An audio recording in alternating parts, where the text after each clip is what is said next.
In the heart of Venezuela, a land forgotten by time rises above the dense jungle canopy, Mount Roraima, a colossal tabletop mountain that seems to float above the clouds.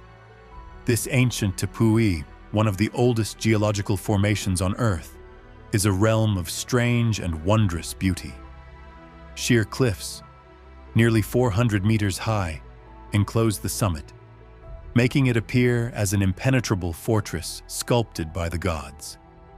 The journey to the top is arduous, requiring days of trekking through thick rainforest, across rushing rivers, and up steep rock faces slick with mist.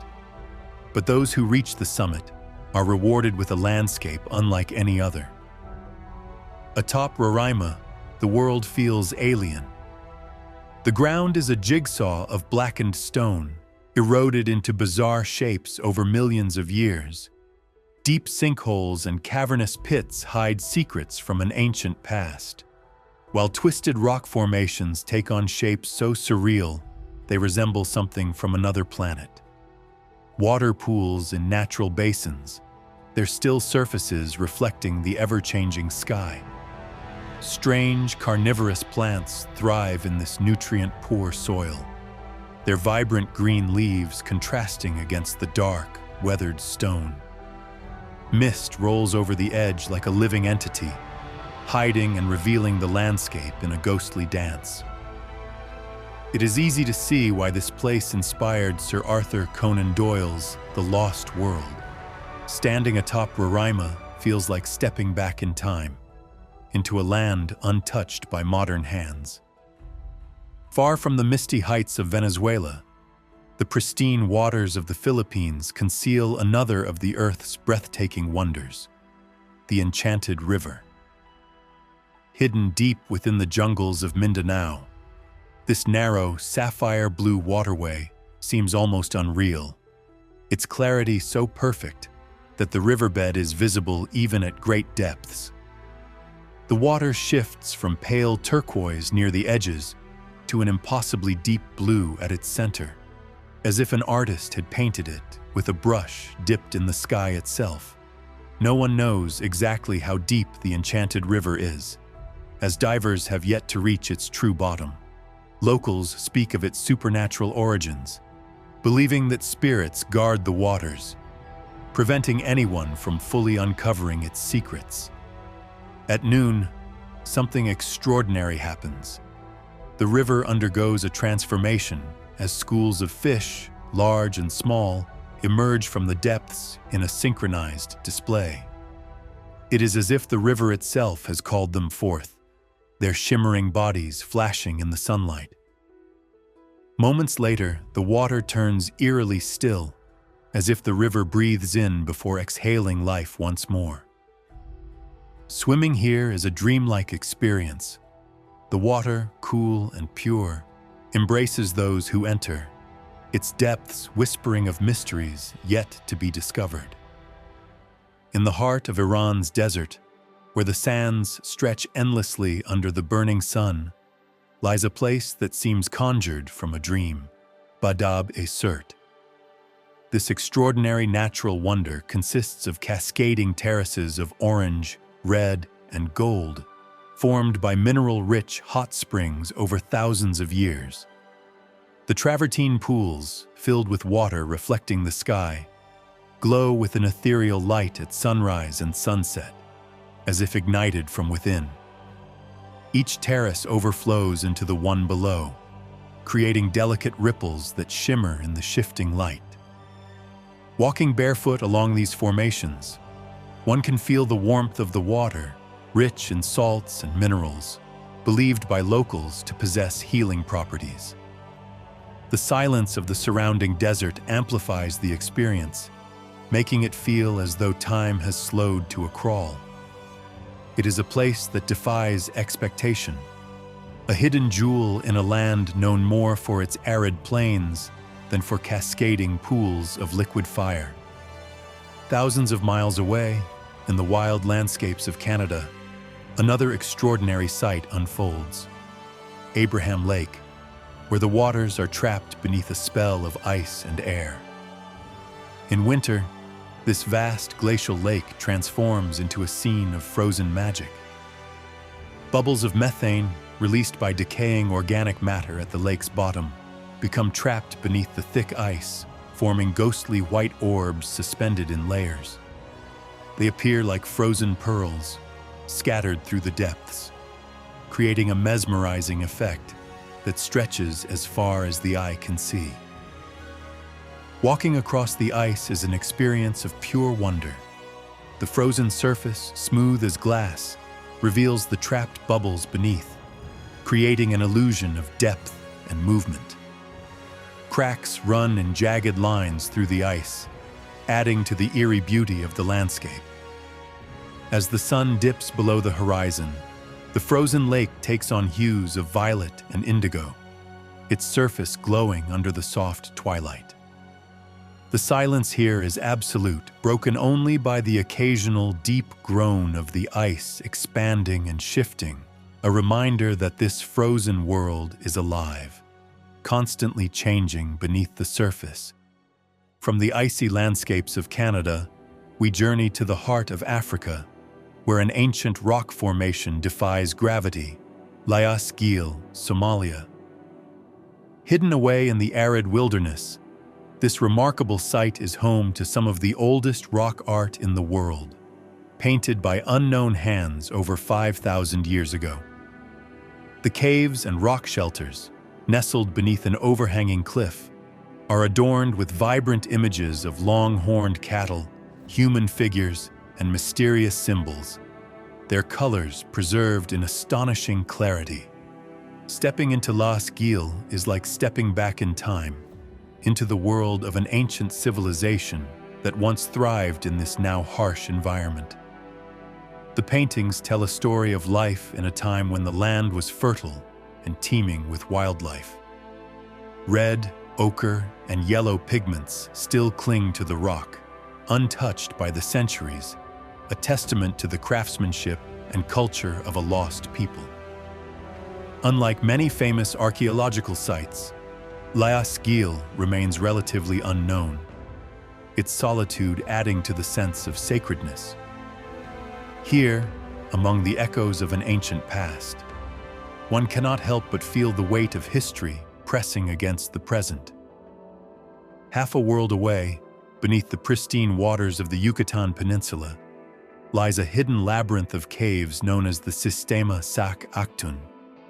This vast underground river system, stretching over 215 miles, is the longest submerged cave network on the planet.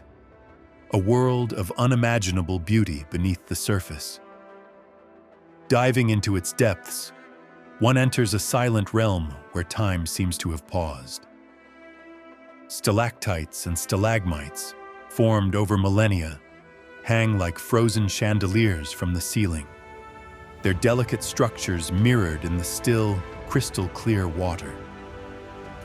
The cave walls glow with an otherworldly light as shafts of sunlight pierce through openings in the jungle floor above, illuminating chambers filled with water so clear it seems invisible.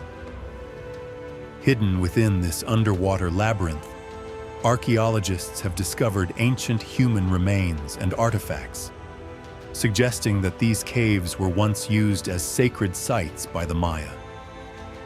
The sensation of swimming through these silent corridors is both exhilarating and humbling, a reminder that even beneath the surface, the earth holds wonders beyond imagination. In the remote deserts of Saudi Arabia, the sandstone monoliths of Al-Ula rise from the golden sands, their colossal forms shaped by wind and time. Among them stands the breathtaking marvel of Hegra, an ancient Nabatean city rivaling Petra in its grandeur. Its tombs, carved directly into the towering rock faces, remain largely untouched by modern civilization, their intricate facades whispering of a forgotten empire. Walking among these silent stone monuments, one feels the presence of those who came before, merchants, kings, and travelers who once passed through this sacred valley. The desert, though harsh, is alive with a quiet energy. As the sun sets, casting the cliffs in hues of deep orange and crimson. The entire landscape seems to pulse with history. The air, filled with the scent of dry earth and distant acacia trees, carries echoes of an era long gone. Here, where the sands stretch endlessly toward the horizon, the ruins of Hegra stand as a testament to a civilization lost to time, yet never truly forgotten. In the heart of the Indian Ocean, where the waters shimmer in shades of sapphire and jade, lies the island of Socotra, a place so strange and isolated that it seems to belong to another world. Known as the Galapagos of the Indian Ocean, Socotra is home to a collection of flora and fauna found nowhere else on Earth. The island's most famous inhabitant is the dragon's blood tree, an ancient umbrella-shaped tree with twisted branches that stretch toward the sky. Its crimson sap, which bleeds from cuts in its bark, was once prized for its medicinal and mystical properties, giving the tree its legendary name. Walking through a forest of these peculiar trees feels like stepping into an alien landscape. The ground is parched and rocky, yet life flourishes in the most unexpected ways. Bottle trees, with their swollen trunks and pink blossoms, dot the arid plains, while limestone caves and massive dunes carve surreal shapes into the land. The coastline, rugged and wild, is home to pristine beaches where the sand glows white under the tropical sun. As the waves crash against towering cliffs, the wind carries a strange stillness, one that speaks of isolation, mystery, and the passage of time in a world untouched by modern civilization. On the opposite end of the world, in the heart of Patagonia, lies a hidden gem of unparalleled beauty, Cueva de las Manos, the Cave of Hands. Tucked away in a remote canyon in Argentina, this prehistoric site holds some of the most astonishing ancient artwork ever discovered. Handprints, painted in red, black, yellow, and white, cover the rock walls, left behind by indigenous people over 9,000 years ago. Standing before these ghostly imprints, one cannot help but feel the presence of those who came before. The hands, stenciled with natural pigments, seem frozen in time, whispering of long-lost rituals, stories, and beliefs. Among the handprints are depictions of guanacos, abstract symbols, and hunting scenes, offering a glimpse into the lives of the earliest inhabitants of Patagonia. The surrounding landscape, a barren expanse of cliffs and scrubland, only adds to the feeling of stepping into an ancient, sacred space, one where history lingers in every crack and crevice. From the painted caves of Argentina, we traveled to the depths of the Pacific, where the Yonaguni Monument lies hidden beneath the ocean's surface. Off the coast of Japan's Yonaguni Island, massive stone formations rise from the seabed, their perfectly cut steps, terraces, and angular edges defying natural explanation. Some believe these underwater structures are the remnants of an ancient, lost civilization, perhaps even the fabled Atlantis, while others argue they are the result of natural geological processes. Diving into the clear, blue waters, the scale of the Yonaguni Monument becomes apparent.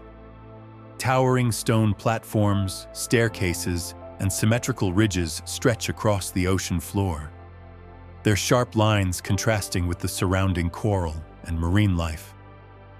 Schools of fish dart through the submerged corridors, and the occasional hammerhead shark glides silently overhead. Whether carved by human hands or the work of nature, the Yonaguni Monument remains an enigma, one that invites speculation, wonder, and a deep respect for the mysteries that lie beneath the sea. Far from the depths of the Pacific, the remote highlands of Ethiopia conceal another of the world's most astonishing wonders, the churches of Lalibela. Hewn directly from solid rock, these medieval churches, carved entirely below ground level, stand as a testament to human devotion and ingenuity. Dating back to the 12th century, each church was meticulously chiseled from volcanic rock, creating entire cathedrals hidden within the earth itself. The most famous of these subterranean sanctuaries is Bete Georgis, or the Church of St. George. Viewed from above, its cross-shaped design is perfectly symmetrical, as if crafted by divine hands. Narrow passageways, tunnels, and courtyards connect the churches, forming an underground labyrinth where monks in flowing robes move silently through the shadows. The air is filled with the scent of frankincense, and the walls, darkened by time, echo with the soft murmurs of prayer. Pilgrims from across the world journey to Lalibela, drawn not only by faith but by the sheer wonder of a place where architecture, history, and spirituality intertwine in a way found nowhere else on earth. From Ethiopia's ancient churches, we step into the surreal world of China's Zhangye Danxia landform, where the earth itself becomes a canvas of unimaginable color. Known as the Rainbow Mountains, this geological wonder stretches across China's Gansu province, its hills streaked with vibrant reds, oranges, yellows, and blues.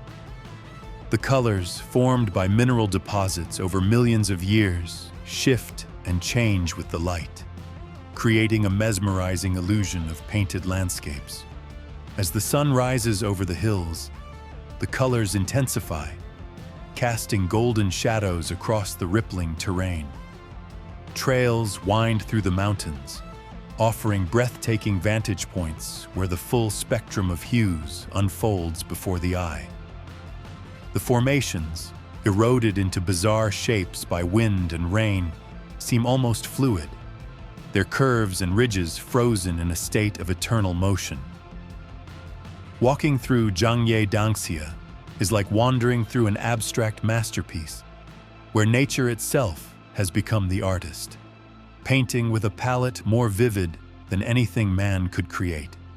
In the heart of the Arctic, where ice and sky merge into an endless expanse of white and blue, lies an island unlike any other, Svalbard. This remote Norwegian archipelago, situated between mainland Europe and the North Pole, is a land of glaciers, frozen fjords, and vast tundras inhabited by polar bears, Arctic foxes, and reindeer. It is one of the northernmost inhabited places on Earth, where the sun never sets in summer and never rises in winter.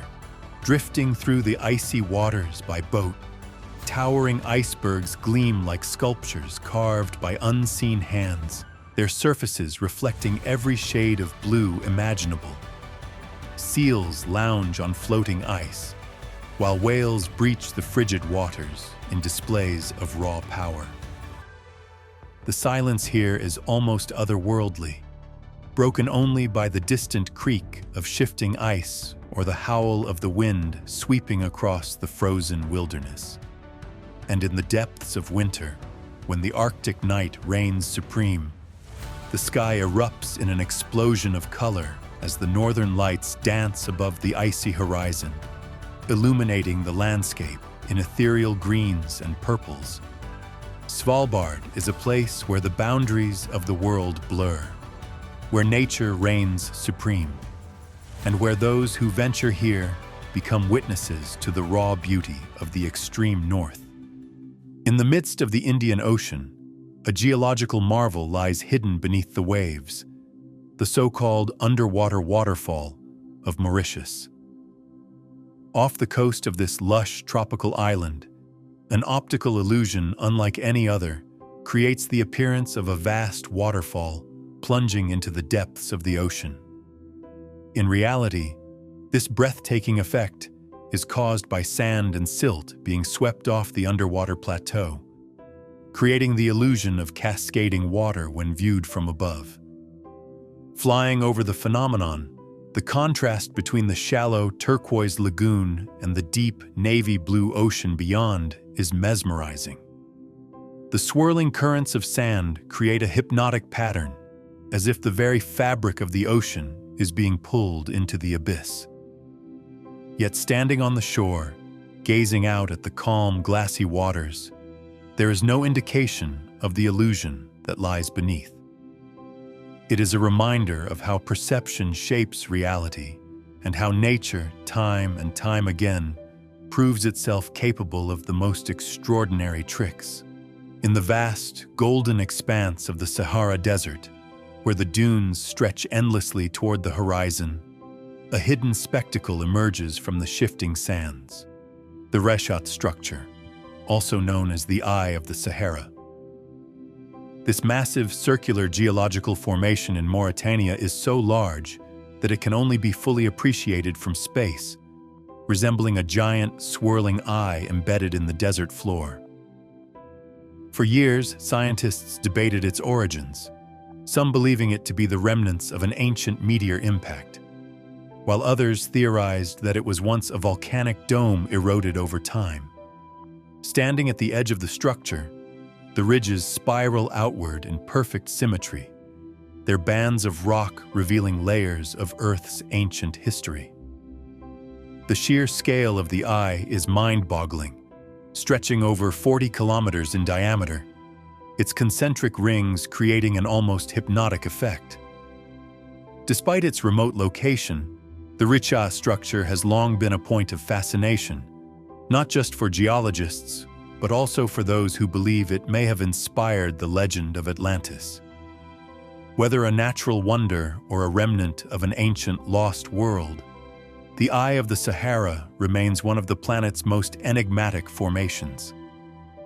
Thousands of miles away, in the cold waters off the coast of Norway, another breathtaking phenomenon takes shape: the Saltstraumen Maelstrom, the strongest tidal current on Earth. Every 6 hours, as the tides shift, massive volumes of water surge through a narrow strait, creating a furious whirlpool that churns with unimaginable power. The swirling vortexes, some reaching up to 10 meters in diameter, form as the seawater funnels through the passage, moving at speeds of up to 37 kilometers per hour. Approaching by boat, the experience is both exhilarating and terrifying. The water roars like a living beast, its spirals and eddies forming and vanishing in seconds. Fishermen, however, have long embraced the maelstrom, as it brings with it an abundance of fish, including cod and halibut, drawn to the nutrient-rich waters. To witness the Saltstraumen is to see the ocean at its most untamed, a reminder that even in our modern age, the forces of nature remain beyond human control.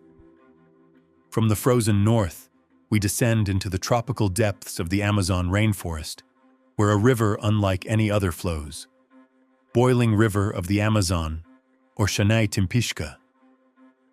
Hidden deep within the Peruvian jungle, this mysterious river runs hot enough to scald, its waters reaching temperatures of nearly 100 degrees Celsius. For centuries, locals have spoken of the river's supernatural powers, believing it to be guarded by a serpent spirit.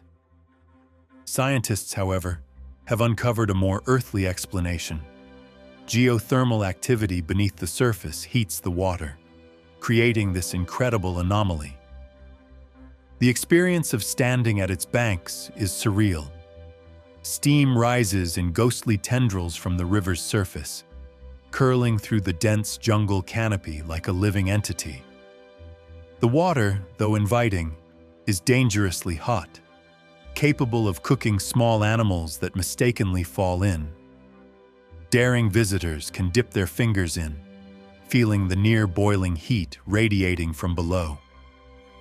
As the jungle hums with the sounds of unseen creatures, the boiling river remains an enigma, a place where science and legend intertwine in the heart of the Amazon.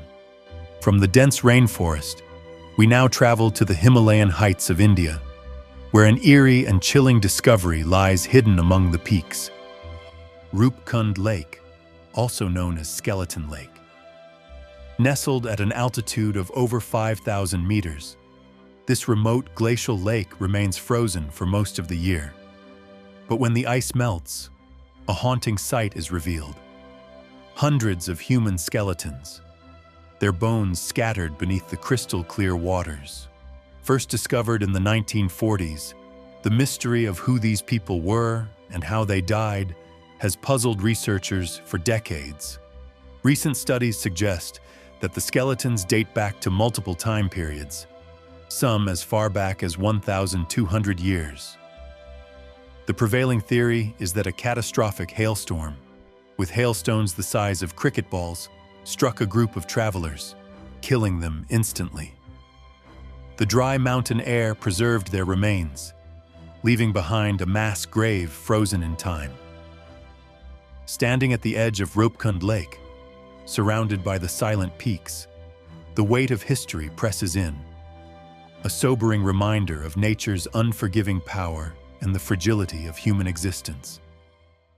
Half a world away, in the remote Pacific waters of Palau, another hidden wonder lies beneath the surface.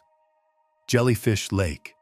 Unlike any other body of water on Earth, this marine lake is home to millions of golden jellyfish that have evolved without natural predators.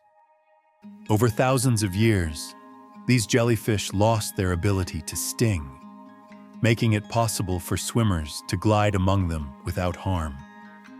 Floating in the warm waters, surrounded by thousands of pulsating, translucent creatures, is a surreal and dreamlike experience. The jellyfish move with the sun, drifting in mesmerizing patterns as their delicate bodies catch the light.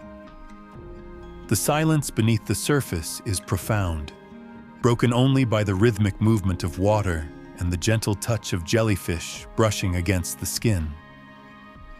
It is a place that feels almost sacred, a reminder of the strange and wondrous paths evolution can take when left undisturbed. From the hidden depths of the ocean, we ascend to the dazzling heights of the Italian Alps, where the glow of an ancient phenomenon still mesmerizes visitors, Monte Cristallo's Enrosadera. Known as the Alpenglow, this rare optical illusion occurs at sunrise and sunset, when the peaks of the Dolomites ignite in shades of pink, red, and fiery orange. The legend behind the phenomenon speaks of a lost kingdom, its palaces and gardens once bathed in golden light, now forever sealed in stone. As the sun dips below the horizon, the mountains seem to breathe with color, their rocky faces glowing as if lit from within. For a few brief moments, the world is transformed, the sky and stone blending in a dance of light. This fleeting magic, a phenomenon explained by the unique mineral composition of the Dolomites, captures the essence of nature's ability to inspire awe. Standing atop the peaks, watching the mountains burn with impossible beauty, one feels the weight of time, the slow and steady forces that shape the world in ways both seen and unseen. Descending from the heights of the Alps, we now step into the endless grasslands of Mongolia, where a natural spectacle known as the Flaming Cliffs illuminates the vast desert landscape. Officially called Bayan Zag, these sandstone cliffs glow an intense red under the setting sun, earning their fiery name. But it is not just their color that makes them extraordinary. These cliffs are one of the world's most significant fossil sites, home to some of the greatest dinosaur discoveries in history. It was here, in the 1920s, that paleontologists unearthed the first dinosaur eggs ever found, forever changing our understanding of prehistoric life. Even today, the cliffs continue to reveal secrets from the ancient past, their layers of rock holding the remains of creatures that roamed the earth millions of years ago. Walking along the sun-baked ridges, with the wind carrying whispers of the past, the sense of deep time is overwhelming. The Flaming Cliffs stand as a gateway to another era, a bridge between the world of today and the age of giants. Beneath the azure waters of the Indian Ocean, off the coast of Tanzania, lies a place where reality blurs into illusion. The submerged ruins of the so-called Lost City of Kilwa Kisiwani. This ancient Swahili trading hub, once one of the richest and most powerful cities in Africa, has been slowly reclaimed by the sea over centuries. The remnants of grand palaces, coral stone mosques, and intricate courtyards now lie beneath the waves, their walls encrusted with marine life. Diving into the clear waters, the past comes alive in eerie silence. Sunlight filters through the surface, casting ghostly shadows over what was once a thriving metropolis. Schools of fish dart through doorways that once led to sultans' chambers, and sea turtles glide past crumbling archways covered in coral. Though partially submerged, parts of Kilwa Kisiwani still stand on land, including the Great Mosque, one of the oldest in sub-Saharan Africa. Exploring this lost city, whether above or below water, is like stepping into a forgotten chapter of history, where the whispers of merchants, explorers, and kings seem to echo through the ruins. We journey to the volcanic heart of Iceland, where another surreal landscape emerges: Hverir, the steaming, sulfuric badlands of the north. Here, the earth breathes in plumes of white steam, its surface bubbling with mud pools and hissing fumaroles. The air is thick with the scent of sulfur, and the ground, painted in shades of orange, red, and yellow, appears almost alien. Walking through this geothermal wonderland is an experience unlike any other. The mud pots gurgle and spit, their surfaces alive with constant motion. Cracks in the earth release jets of scalding steam, forming ghostly wisps that dissolve into the sky. The silence is eerie, broken only by the occasional distant rumble of the earth shifting beneath the crust.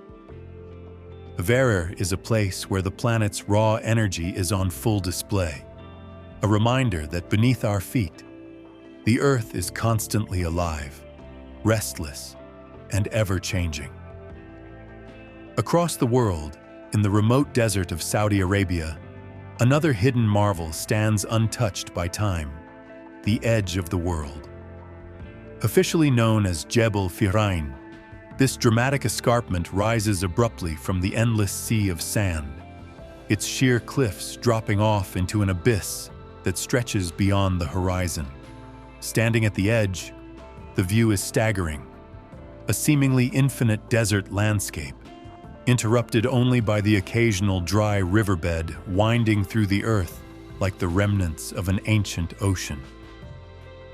As the wind howls through the cliffs, the feeling of standing at the end of the world becomes overwhelming. The vast emptiness below, the silence of the desert, and the sheer scale of the landscape create a sensation of complete isolation. At sunset, the rock formations glow in hues of gold and amber, and the sky transforms into a canvas of fiery reds and purples. This is a place where time seems meaningless, where the past, present, and future blur into the endless expanse of sand and sky. From the scorching deserts of Arabia, we descend into the lush jungles of Guyana, where a waterfall of unparalleled majesty thunders into the depths below. Kayatour Falls. Hidden within one of the most pristine rainforests on Earth, this waterfall is nearly 5 times taller than Niagara Falls, yet remains almost completely untouched by tourism. The sheer volume of water cascading over the edge is staggering, creating a constant roar that echoes through the jungle. Approaching Kayatour Falls is an experience of pure exhilaration. The mist rises in thick clouds, nourishing the dense greenery that clings to the cliffs. Brilliantly colored parrots and golden frogs, found nowhere else in the world, thrive in the ecosystem surrounding the falls.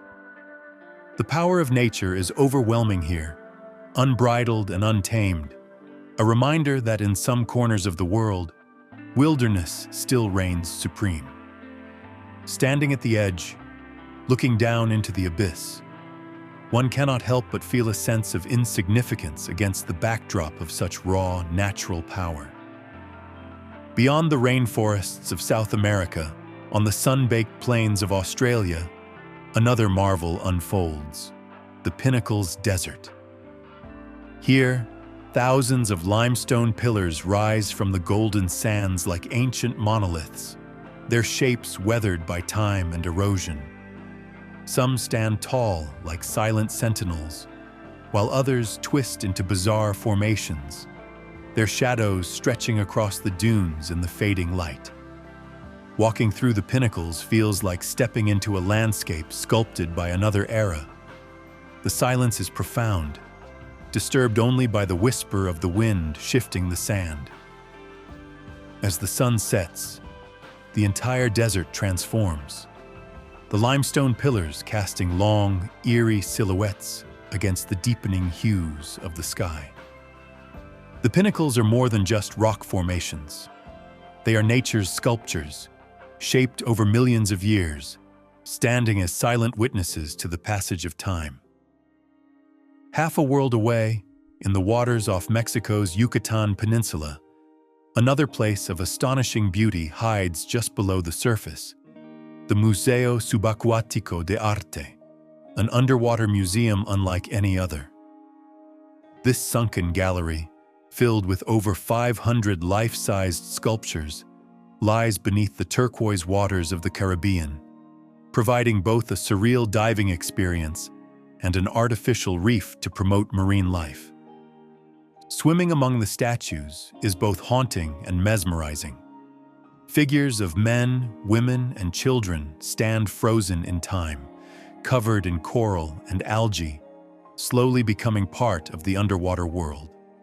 Schools of fish weave between the sculptures, and stingrays glide effortlessly over the sandy ocean floor. The museum is a striking fusion of art and nature, a place where human creativity meets the rhythms of the sea. It is a reminder of both the fragility and resilience of the ocean, a submerged sanctuary where beauty continues to evolve beneath the waves. In the heart of Turkmenistan's Karakum Desert, where the sands stretch endlessly under the scorching sun, a fiery abyss has burned for more than 50 years. The Darvaza gas crater, ominously known as the door to hell.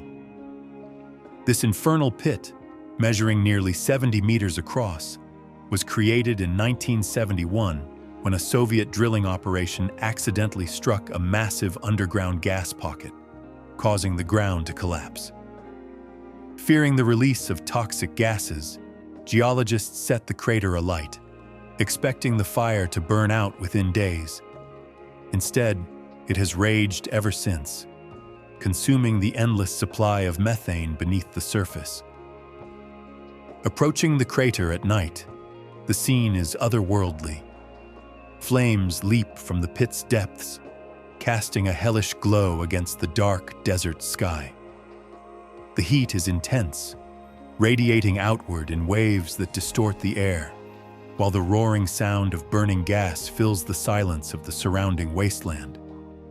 Standing at its edge, peering into the churning flames, one feels a primal unease, as if glimpsing something not meant for human eyes. The door to hell is both mesmerizing and terrifying, a reminder of mankind's power to awaken forces beyond its control. From the burning desert, we journey to the lush highlands of Papua New Guinea, where the boiling lake of Dominica hides deep within the jungle, shrouded in mist and mystery. This cauldron-like body of water, one of the largest boiling lakes in the world, is an astonishing natural wonder fueled by volcanic activity. The lake's surface constantly churns with scalding water, its color shifting between shades of gray. The air is thick with sulfur, and plumes of steam rise in ghostly spirals, obscuring the view. The journey to reach the boiling lake is an adventure in itself. Trekking through dense rainforests, across steep ridges and bubbling hot springs, One feels as though they are stepping through a land untouched by time. The lake itself appears suddenly, an immense, steaming basin hidden within a rocky crater. Legends among local communities speak of spirits dwelling within its depths, and indeed, standing before its seething waters, it is easy to believe in the presence of something beyond human comprehension.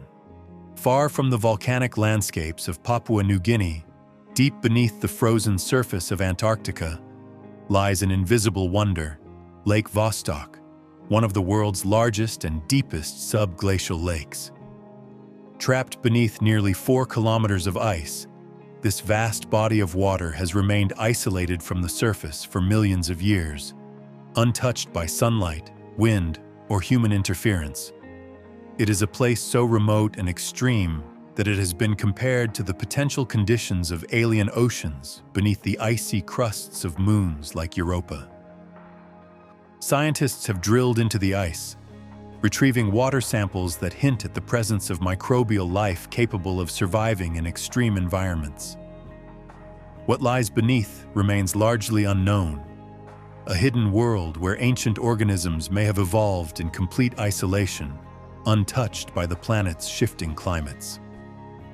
To stand on the surface above Lake Vostok is to stand on the edge of the unknown, peering down into a vast, dark abyss that has held its secrets for longer than human civilization has existed. We move to the dazzling, crystal-clear waters of Croatia's Plitvice Lakes National Park, a paradise of cascading waterfalls and emerald pools hidden within a pristine forest. This UNESCO World Heritage Site is a symphony of flowing water, where 16 interconnected lakes spill into one another through a series of waterfalls, creating a landscape of breathtaking beauty. Walking along wooden pathways suspended above the water, visitors are surrounded by nature's artistry. The lakes change color throughout the day, shifting between shades of turquoise, deep blue, and emerald green, depending on the minerals and sunlight. Waterfalls crash down limestone cliffs, sending fine mist into the air, while fish glide lazily beneath the surface. In the stillness of the forest, the only sounds are the whisper of flowing water and the rustling of leaves. A peaceful retreat where time seems to slow, and the wonders of nature unfold with quiet elegance. Venturing from the desert to the depths of the ocean, we now arrive at the eerie and mesmerizing Green Lake of Austria. Unlike any other lake in the world, this body of water appears and disappears with the seasons.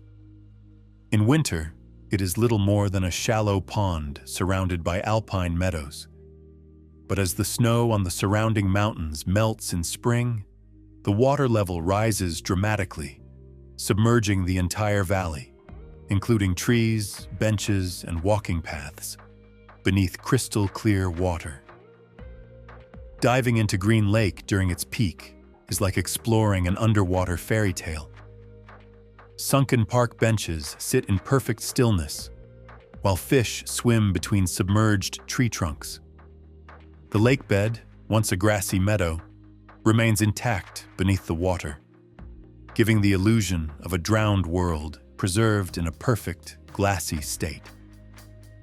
By late summer, the water recedes once more, leaving behind nothing but a dry valley, as if the lake had never existed at all. High in the remote Altai Mountains of Mongolia, where the winds whisper through endless valleys and the sky stretches in an unbroken expanse of blue, lies the eerily beautiful valley of the Kurgan and Khoton lakes. This untouched wilderness, surrounded by snow-capped peaks and ancient petroglyphs carved into stone, is one of the most pristine landscapes on Earth. The twin lakes, fed by glacial meltwater, glow in shades of aquamarine, reflecting the dramatic scenery that encircles them. Nomadic Kazakh herders, who have lived in this harsh yet stunning environment for centuries, still traverse these lands with their eagle hunting traditions intact. Golden eagles, trained from a young age, sit perched on their handlers' arms, their sharp eyes scanning the horizon for prey. At sunrise, when the mist clings to the surface of the lakes and the first golden light spills over the mountaintops, the valley feels suspended in time, an unspoiled world where nature and tradition exist in perfect harmony. From the frozen wilderness of Mongolia, we travel to the sun-scorched salt flats of Iran, where the mesmerizing landscape of Dasht-e-Lut unfolds in a vision of heat and silence. Known as one of the hottest places on Earth, with surface temperatures recorded at over 70 degrees Celsius, this vast desert is a place of extremes. Its heart is dominated by the Kholuts, towering wind-sculpted rock formations that rise like ancient ruins from the desert floor. These surreal, cathedral-like structures, shaped over thousands of years by relentless winds, cast long, eerie shadows in the fading light of sunset. The silence in Dasht-e-Lut is absolute, so profound that it has been described as one of the quietest places on the planet. There are no animals, no plants, just the endless dance of sand and wind. At night, under a sky untouched by artificial light, the Milky Way unfurls in breathtaking clarity, casting a celestial glow over the endless dunes. It is a place where time dissolves, where the vast emptiness makes one feel both insignificant and deeply connected to the raw, untamed forces of the deserts of Iran. In the icy reaches of Canada's Yukon Territory lies another hauntingly beautiful spectacle: the frozen explosion of the Takhini Hot Springs. Each winter, when temperatures plunge to bone-chilling extremes, visitors to the hot springs engage in a bizarre yet mesmerizing tradition, tossing their wet hair into the freezing air, where it instantly crystallizes into fantastical, gravity-defying shapes. The result is a surreal display of frozen sculptures, wild halos of ice fanning out from their heads like living works of art. Surrounded by a vast wilderness of snow-covered forests and towering mountains, the Takhini Hot Springs offer a rare juxtaposition of elements: scalding heat from beneath the earth and the unforgiving chill of the Arctic winter. Bathing in these thermal waters as the northern lights shimmer overhead is an experience few ever forget, a moment where fire and ice coexist in perfect balance, where nature's extremes collide in spectacular beauty. From Canada's frozen landscapes, we dive into the cerulean depths of the Indian Ocean, where the glowing shores of Vadhu Island in the Maldives transform the night into a celestial dream. Here, the sea itself comes alive with an ethereal radiance, as billions of bioluminescent plankton light up the waves with an electric blue glow. Each movement, a footstep in the wet sand, a hand trailing through the water, triggers a burst of luminescence, as if the stars themselves have fallen into the ocean. This phenomenon, known as Sea of Stars, occurs due to the natural defense mechanism of the plankton, which emit light when disturbed. Wading into the glowing waves at night is an experience that feels almost supernatural, a surreal merging of sky and sea, where every splash sends ripples of light cascading across the surface. The illusion is so perfect, so otherworldly, that it is easy to believe one has stepped into a realm beyond Earth, where the boundaries between reality and dream blur into one. Half a world away, in the depths of South America's Andean foothills, a hidden world of color reveals itself: Vinicunca, the Rainbow Mountain of Peru. Rising nearly 5,200 meters above sea level, this striking geological wonder appears as if painted by the hands of the gods themselves. Stripes of red, yellow, turquoise, and lavender sweep across the mountain's ridges, a result of mineral deposits oxidizing over millions of years. Reaching the summit of Vinicunca is no easy feat, The high altitude and thin air make the ascent a challenge, testing the endurance of even the most experienced trekkers. Yet, those who make the climb are rewarded with an awe-inspiring panorama, an alien-like landscape of rolling, multicolored peaks stretching toward the horizon. The wind whistles through the valleys, carrying the sound of distant herds of alpacas and the occasional Andean condor soaring high above. To stand atop Rainbow Mountain is to witness the Earth's hidden artistry, a masterpiece painted over millennia by the forces of time, wind, and rain. From the towering Andes, we now descend into the subterranean wonders of Mexico's Cave of the Crystals, an underground cathedral of astonishing beauty. Discovered beneath the Nika mine, this cavern is home to some of the largest natural crystals ever found, massive, sword-like selenite formations that stretch for over 10 meters and weigh several tons. The cave, which sits above a chamber of molten magma, remains at a staggering 58 degrees Celsius with nearly 100% humidity, making it one of the most inhospitable environments ever explored. To step inside this shimmering cavern is to enter a world unlike any other. The crystals, translucent and glowing with an unearthly radiance, seem to defy nature itself. The air is thick with heat, and every movement is a struggle against the suffocating humidity. Scientists speculate that these crystals took hundreds of thousands of years to grow, forming in conditions so extreme that life itself is nearly impossible. It is a place where the boundaries between science fiction and reality dissolve, where the planet reveals its hidden treasures in forms beyond imagination. Far beneath the cave's shimmering walls, in the depths of the ocean, another natural wonder unfolds, the ethereal realm of the Great Blue Hole off the coast of Belize.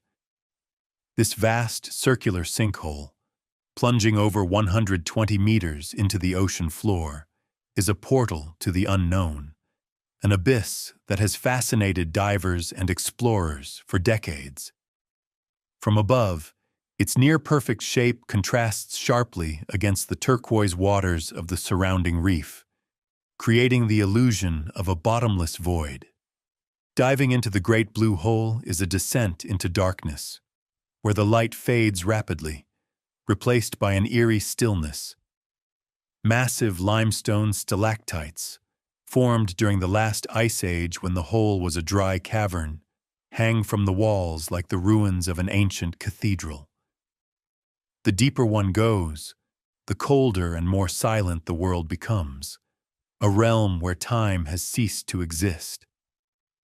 In the hushed depths of the abyss, surrounded by formations untouched for millennia, one is reminded of how much of our planet remains unexplored, how many mysteries still wait in the dark, unseen and unknown. In the dense jungles of Cambodia, swallowed by time and nature, lies the forgotten city of Ko Ker, a mysterious and remote temple complex that once stood as the capital of the Khmer Empire. Unlike the famous Angkor Wat, which sees thousands of visitors daily, Ko Ker remains largely untouched, its ruins hidden beneath a thick canopy of towering trees. The crowning jewel of this lost city is Prasat Tom, a seven-tiered pyramid that rises unexpectedly from the jungle, its stone steps leading toward the heavens. Climbing to the summit, the view is breathtaking, a vast expanse of untouched forest stretching in every direction, with only the distant hum of the jungle breaking the silence.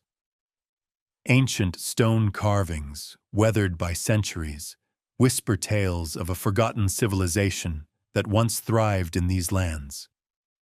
Tree roots snake through the crumbling ruins, reclaiming the structures as part of the earth. To walk through Ko Ker is to step into a lost world, a place where history and myth intertwine, where the ruins of a mighty empire remain hidden beneath the embrace of nature.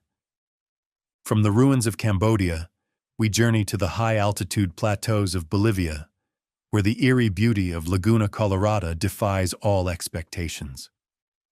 This shallow, blood-red lake, set against a backdrop of snow-capped volcanoes, is one of the most surreal landscapes on Earth.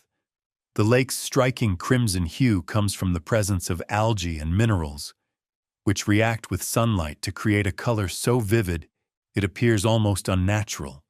Flamingos, their pink feathers blending with the lake's surface, wade gracefully through the shallow waters, feeding on the microscopic organisms that give Laguna Colorada its distinct color.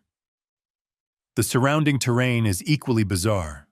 Salt flats, mineral deposits, and steam vents create an alien-like environment where the air is thin and the wind howls across the barren expanse.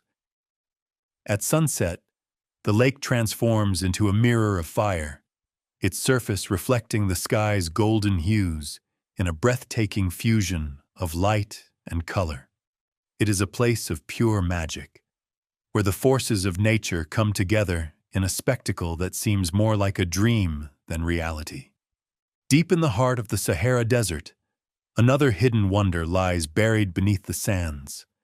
Tintin's Arches, a remote and mesmerizing rock formation in Algeria's Tassili N'Ajjer National Park.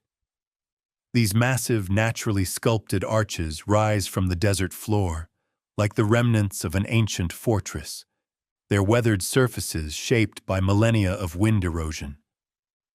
The surrounding landscape is a masterpiece of natural art. Towering rock pillars, labyrinthine canyons, and petroglyphs etched into the stone by prehistoric humans. Exploring this vast, Martian-like terrain feels like wandering through a forgotten world. The silence is absolute, broken only by the whisper of shifting sand and the distant call of desert falcons. At night, the sky explodes with stars, their brilliance undimmed by light pollution, making this one of the best stargazing locations on Earth. The Milky Way stretches across the heavens in dazzling clarity, and the constellations shine as they did for the ancient civilizations that once roamed this land. It is a place of solitude and wonder, where the weight of time is almost tangible, and the beauty of the universe feels closer than ever. Far from the desert heat, beneath the cool waters of Italy's Lake Rhetian, lies a site that belongs in legend. A lone church bell tower rising from the depths, its pointed spire breaking the surface of the water like a ghostly sentinel. This submerged relic is all that remains of the old village of Groen, which was deliberately flooded in the 1950s to create a hydroelectric reservoir. Today, only the bell tower of the 14th century church remains visible, a haunting reminder of the past. In winter, when the lake freezes over, visitors can walk across the ice to the tower, hearing whispers of long-lost history carried by the wind. Local legend speaks of the bells still ringing beneath the water, though they were removed long ago. The surreal sight of the lonely steeple emerging from the blue expanse of the lake makes it one of Europe's most mysterious and captivating places, a bridge between past and present, between what was and what remains. Thousands of miles away, on the frigid shores of Greenland, an icy anomaly lies concealed beneath the vast expanse of the frozen wilderness. The Hiawatha Crater, a massive impact crater hidden beneath nearly a kilometer of ice, was only recently discovered, an ancient scar in the Earth's surface, evidence of a cataclysmic event that may have changed the course of history. Scientists believe the crater, measuring over 31 kilometers in diameter, was formed by a massive asteroid impact, possibly one of the most significant in human history. Some theorists even suggest that this event could be linked to the sudden climate shifts that triggered the end of the last ice age. If true, it means that the Hiawatha impact may have wiped out early civilizations, altering the trajectory of human evolution in ways we have yet to fully understand.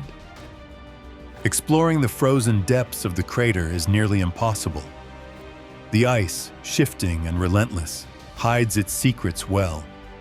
But radar imaging has revealed traces of an enormous impact, evidence of a fiery explosion that would have sent shockwaves around the world. Some believe that the comet or asteroid responsible may have been part of a larger celestial event, one that left its mark on cultures across the globe, passed down in myths and stories of great floods and cosmic devastation. The icy landscape of Greenland is eerily silent, its frozen rivers and towering glaciers stretching as far as the eye can see. Beneath this desolation, however, lies a story written in fire and stone, waiting to be deciphered. The Hiawatha Crater serves as a reminder that our planet has been shaped by forces beyond our control, that even now, hidden beneath the ice, there are truths yet to be uncovered. On the opposite side of the world, deep within the Australian outback, another geological marvel baffles scientists and travelers alike. The Pinnacles Desert, a vast expanse of limestone formations rising from golden sand dunes, appears like a surreal alien landscape, a place where stone sentinels stand in eerie silence, casting long shadows beneath the scorching sun. What makes the Pinnacles so unusual is the sheer variety of their shapes and sizes. Some formations resemble jagged towers, others take the form of rounded domes, while some appear almost like ancient tombstones, scattered haphazardly across the desert. Theories on their origin vary. Some suggest that they are the remnants of an ancient seabed, eroded by time, while others believe they were formed by a unique combination of wind, water, and the slow dissolution of limestone. As the sun sets, the desert transforms into a realm of shadows and golden light, the formations glowing like embers against the darkening sky. At night, the Milky Way stretches overhead in breathtaking clarity, its reflection mirrored in the stillness of the sand. Aboriginal legends speak of the Pinnacles as the remnants of an ancient battle between spirits, their towering shapes frozen in time as a reminder of past conflicts. There is an almost mystical quality to this place, an uncanny feeling that the Pinnacles were not merely shaped by nature, but by something beyond our understanding. Walking through the endless maze of stone, one can't help but feel like an intruder in an ancient cathedral, where the echoes of time still linger in the desert air. Hidden deep within the heart of Norway's Lofoten archipelago, a land of otherworldly beauty unfolds, a place where jagged peaks rise like ancient sentinels from the sea, their reflections mirrored perfectly in fjords, so still they appear like glass. The Lofoten Islands defy reality, a dreamscape of soaring mountains, secluded beaches, and fishing villages painted in crimson and ochre, standing defiantly against the Arctic winds. Here, time slows. The scent of salt and pine lingers in the crisp air, mingling with the distant aroma of drying cod, a centuries-old tradition that still shapes the local way of life. In the village of Rein, perhaps the most picturesque of them all, red wooden cabins known as Roerboer perch on stilts above the water, their humble facades belying the breathtaking spectacle of nature that surrounds them. From here, a world of adventure awaits, kayaking across sapphire fjords, hiking to peaks that scrape the heavens, or sailing beneath the ethereal glow of the midnight sun. For those who dare to ascend Reinebringen, a mountain path that carves its way up steep cliffs, the reward is a view that seems almost impossible. A mosaic of emerald islands scattered across an endless blue, fjords winding between them like veins of liquid silver. It is a sight that steals the breath, leaving only awe in its wake. But Lofoten's magic does not end with the summer's light. As winter descends, the sky becomes a stage for the greatest natural performance on Earth, the Northern Lights. Curtains of emerald and amethyst ripple across the heavens, reflecting off the snow-dusted peaks and casting an eerie glow upon the icy waters below. To witness the aurora here, in this land where nature still reigns supreme, is to glimpse something beyond human understanding, an ancient force, whispering secrets in the wind. Thousands of miles away, on the other side of the world, lies a landscape just as surreal yet entirely different: the staggering dunes of Lençóis Maranhenses in Brazil. At first glance, this vast expanse appears to be an endless desert, waves of white sand stretching beyond the horizon. But this is no ordinary desert. As the rainy season arrives, a transformation occurs that seems like an illusion. Between the dunes, thousands of crystal-clear lagoons form, shimmering in shades of turquoise and jade, creating a sight that exists nowhere else on Earth. Walking barefoot across the dunes, the sand feels impossibly soft, sculpted into ever-shifting patterns by the relentless wind.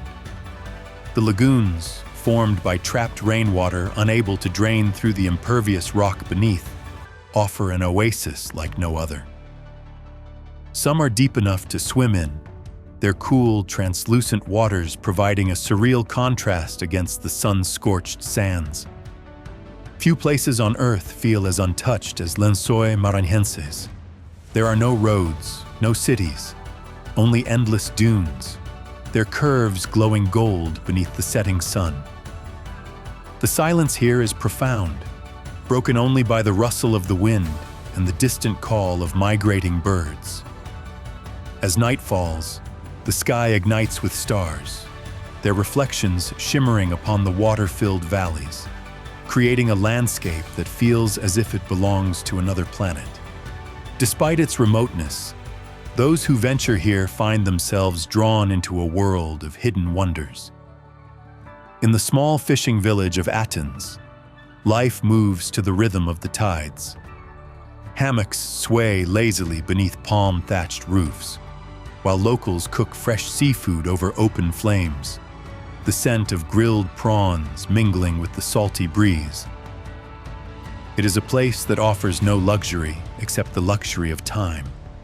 Time to watch the sunset paint the sky, to lose oneself in the rolling dunes, to exist in a moment of pure tranquility. And from the green jungle, leap into the flame-stained sky of Ethiopia's Tigray region, where the rock-hewn churches of Abuna Yamata Gu defy gravity and reason. There is no place on Earth like it, and no path more humbling. You begin at the base of a cliff that rises more than 2,500 meters into a cobalt sky. From there, it's a vertical ascent. No steps, no railings, just barefoot on the stone. Your fingers gripping ancient handholds, the wind roaring past like a warning. The climb alone feels like a rite of passage, a test of faith even for the faithless.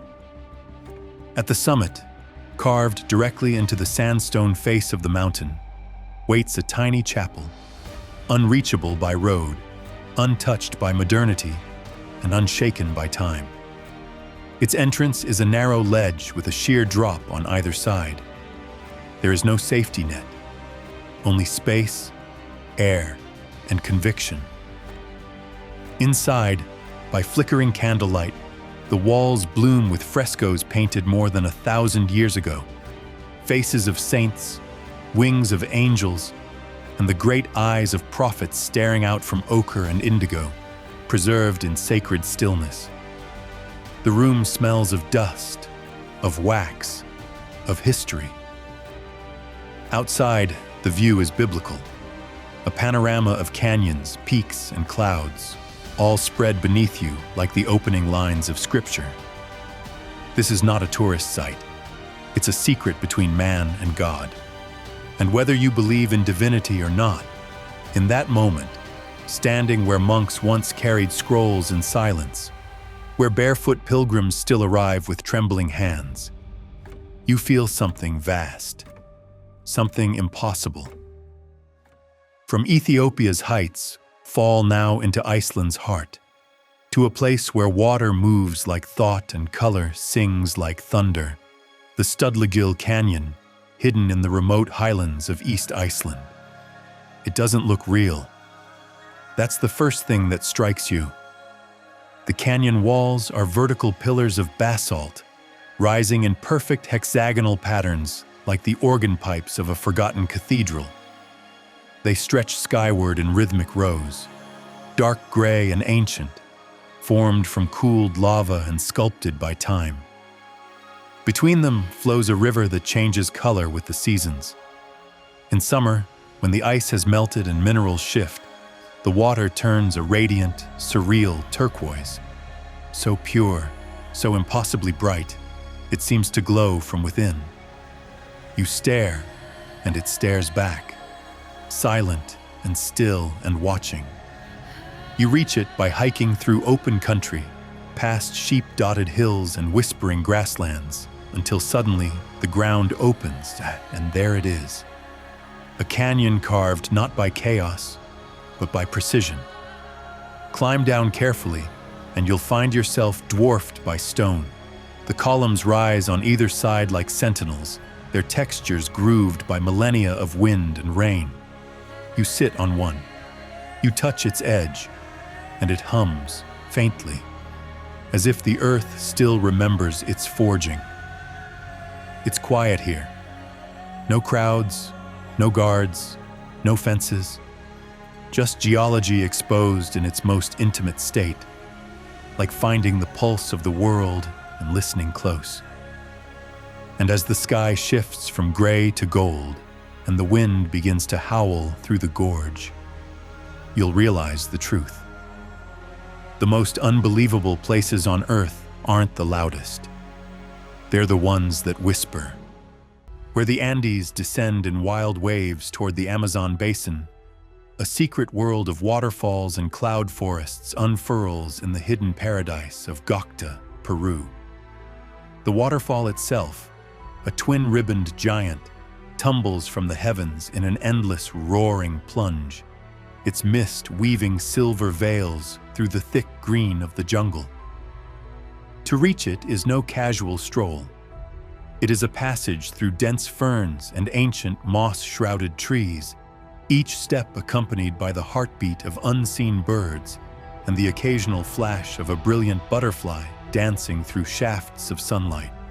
Local legend tells of a mermaid who guards these waters, and standing before the roaring immensity of Gocta, it is easy to believe that the land itself is alive with spirit. The falls were hidden from the outside world until astonishingly recently, only officially recorded in 2005, though villagers had long known of their power and mystery. The trail winds along ridges that open suddenly to sweeping vistas of endless green valleys, the world a riot of life and motion, every leaf trembling with the breath of the forest. Approaching the base, the thunder of the falls grows until it vibrates in your bones, and the cool spray kisses your skin, making the air electric and alive. Look up, and the cascade disappears into a vault of sky so high it seems to belong to another world altogether. Monkeys chatter distantly in the canopy, and somewhere deep within the endless forest, jaguars move like shadows, unseen but ever present. Gocta is not a tourist attraction. It is an initiation, a journey into a living cathedral of water and stone, where nature reigns not with gentleness, but with awe-inspiring majesty. Beyond the borders of Namibia's deserts, and beneath a sky so wide it threatens to swallow the horizon, the haunting beauty of the Quiver Tree Forest emerges like a dream. Scattered across rocky plains near Keetmanshoop, the quiver trees stand not in ordered ranks, but in strange, poetic gatherings, each one twisting and reaching toward the heavens in frozen dance. Their bark peels away in golden plates that shimmer under the relentless sun, and their branches, thick and gnarled, bloom with clusters of pale yellow flowers when the seasons permit. Named by the indigenous San people, who use the hollowed branches to craft quivers for their arrows, these trees are ancient sentinels, some standing silently for over 200 years. Walking among them feels like wandering through a forest sculpted not by time, but by dream and memory. As dusk descends, the landscape transforms. The sun pours molten gold across the earth, igniting the trees in a brief, fierce blaze of color before slipping away into the ink of night. Then, the real magic reveals itself. Under the velvet darkness of the Namibian sky, the Milky Way stretches in impossible clarity, a river of stars so dense and brilliant it seems to pull at your very soul. The quiver trees stand silhouetted against this galactic tapestry, their outlines sharp and surreal, creating a scene so breathtaking it feels like you have stepped beyond the edge of the world. Coyotes call to each other across the vastness, their voices echoing across stones worn smooth by ages. Here, the silence is not empty. It is full, resonant, humming with the ancient songs of earth and sky. In the Quiver Tree Forest, you are both infinitesimal and infinite, a fleeting breath in a place where time is carved in stone and starlight. Across the Atlantic, in the high-altitude plains of Peru, another enigma stretches across the land, the sprawling, ancient carvings known as the Band of Holes. Nestled along the barren slopes of the Pisco Valley, this bizarre formation consists of thousands of man-made depressions, perfectly arranged in rows that extend for miles. Some are shallow, others deep enough for a person to stand in, yet their purpose remains an unsolved mystery. Unlike the more famous Nazca lines, which depict animals and geometric shapes, the Band of Holes lacks any recognizable pattern or artistic intention. Were they granaries, used by the ancient Inca for food storage, burial sites for an unknown civilization, or something far stranger, perhaps markers for an ancient astronomical calendar or a code waiting to be deciphered? Even satellite images fail to provide clarity, instead revealing an even more perplexing detail. The holes are not randomly placed, but appear to follow an intentional design, as if created by a civilization with knowledge we have yet to understand. Some researchers believe the Band of Holes could be connected to a lost, pre-Incan culture, one that thrived in the region long before the rise of the great Andean empires. Standing amidst the endless rows of these mysterious indentations, one cannot help but feel an overwhelming sense of wonder. The sheer scale of the effort required to carve thousands of these formations into the earth suggests an advanced society with a purpose lost to time. Until the mystery is unraveled, the Band of Holes will continue to spark curiosity, a cryptic message from the past that defies explanation. Deep beneath the ocean's surface, where light fades into an eternal twilight, a geological phenomenon of unparalleled strangeness lies hidden: the underwater river of Cenote Angelita. Located in Mexico's Yucatan Peninsula, this submerged marvel appears to be an ordinary cenote at first glance, a deep sinkhole filled with crystal-clear water. But as divers descend past 30 meters, an astonishing sight emerges. What looks like a flowing river, complete with a visible current, fallen tree branches, and even a distinct shoreline. This illusion is the result of a rare natural occurrence known as a halocline, where waters of different salinities separate, creating the stunning effect of an underwater river. The dense, heavier layer of hydrogen sulfide forms a thick, mist-like boundary, creating the eerie appearance of a river running beneath the cenote's depths. To divers, the effect is surreal, as if they have entered a world where reality has folded in on itself, where rivers flow beneath the ocean and forests exist submerged in silence. What makes Cenote Angelita even more fascinating is its role in Mayan history. The cenotes of the Yucatan were considered sacred gateways to the underworld, known as Xibalba. Rituals and offerings were often made in these deep, mysterious pools, and some cenotes have been found to contain artifacts, pottery, and even human remains, suggesting that they were used for ceremonies of great spiritual significance. Descending into the waters of Cenote Angelita is like entering another dimension, where the rules of nature blur and the boundary between land and sea dissolves.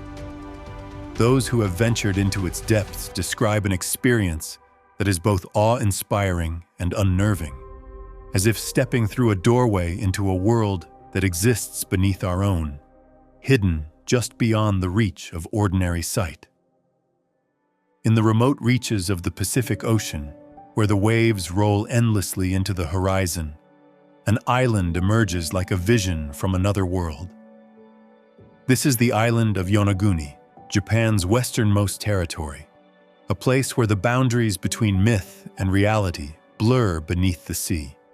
Just off its rocky coast lies one of the most controversial underwater structures ever discovered, the Yonaguni Monument, an immense stone formation that appears to be an ancient sunken city. Beneath the cerulean waters, massive stone terraces rise from the seabed, their edges sharp and geometric, as if carved by human hands. Giant staircases, flat platforms, and towering pillars suggest the remains of a forgotten civilization, one that may have existed before recorded history.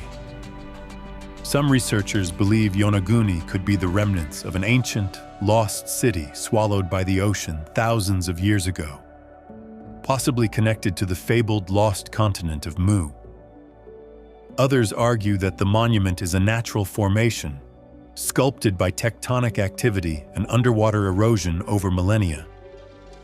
Yet, as divers explore the depths, they find more questions than answers. Strange symbols etched into the rock, precise 90-degree angles, and what appear to be roads and walls defy simple geological explanations. Schools of fish weave through the submerged corridors, their movements undisturbed by the weight of history that rests beneath the waves. Whether a natural anomaly or the ruins of an advanced civilization long forgotten, the Yonaguni Monument remains one of the ocean's greatest mysteries. The currents that flow through its depths whisper of secrets lost to time, inviting those who dare to dive into the unknown to uncover the truth of this enigmatic place. But even in a world of towering peaks and cascading waterfalls, some of the most surreal landscapes are found not in the mountains, but in the deserts. Deep in the remote wilderness of Saudi Arabia, hidden within the vast emptiness of the Arabian Peninsula, lies a place so hauntingly beautiful that it has been called the edge of the world. Here, the land drops away in sheer, unbroken cliffs that stretch for miles, their jagged edges standing defiant against the vast desert that sprawls into infinity. From the summit of these towering escarpments, the view is beyond words, a horizon that seems endless, a silence so profound it feels as if the earth itself is holding its breath. This ancient landscape was once a seabed, long before time sculpted into the towering limestone formations that now define its eerie beauty. Fossilized corals and shells still litter the ground, remnants of a vanished ocean that once covered this land.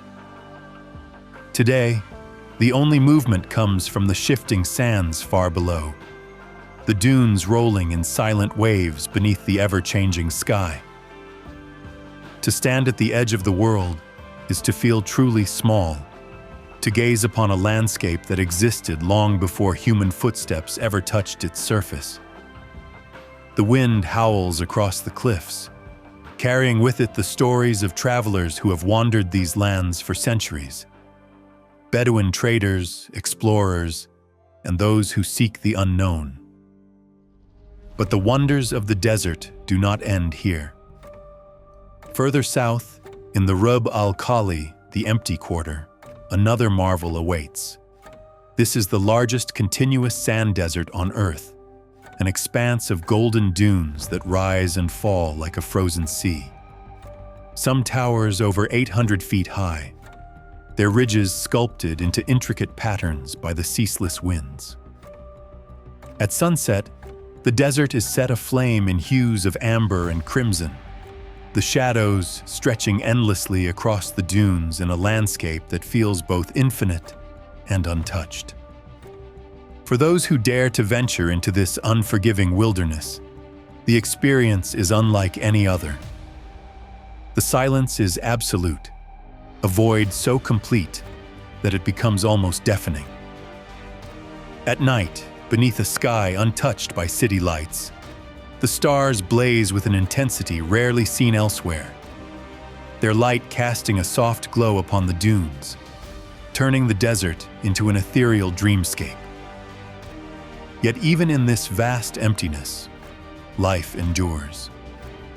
The Bedouins, the desert's ancient guardians, have navigated these sands for generations, their knowledge of the land passed down through centuries.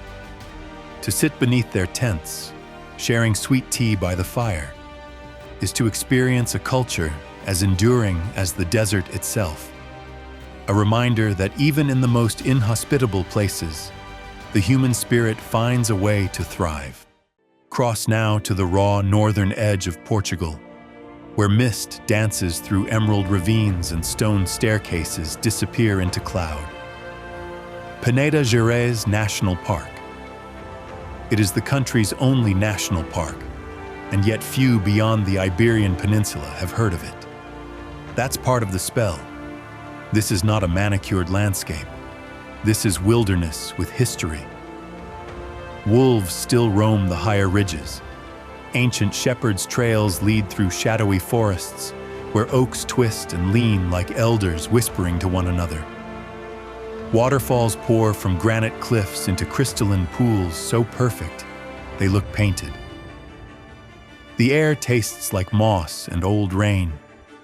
Every path feels like it's been walked for 1,000 years. Scattered through the park are stone villages that seem untouched by time. Soajo is one of them, a collection of slate-roofed houses cradled in a bowl of green, where cows still return home unchaperoned, and granite grain stores called espigueiros stand like sentinels on stilts.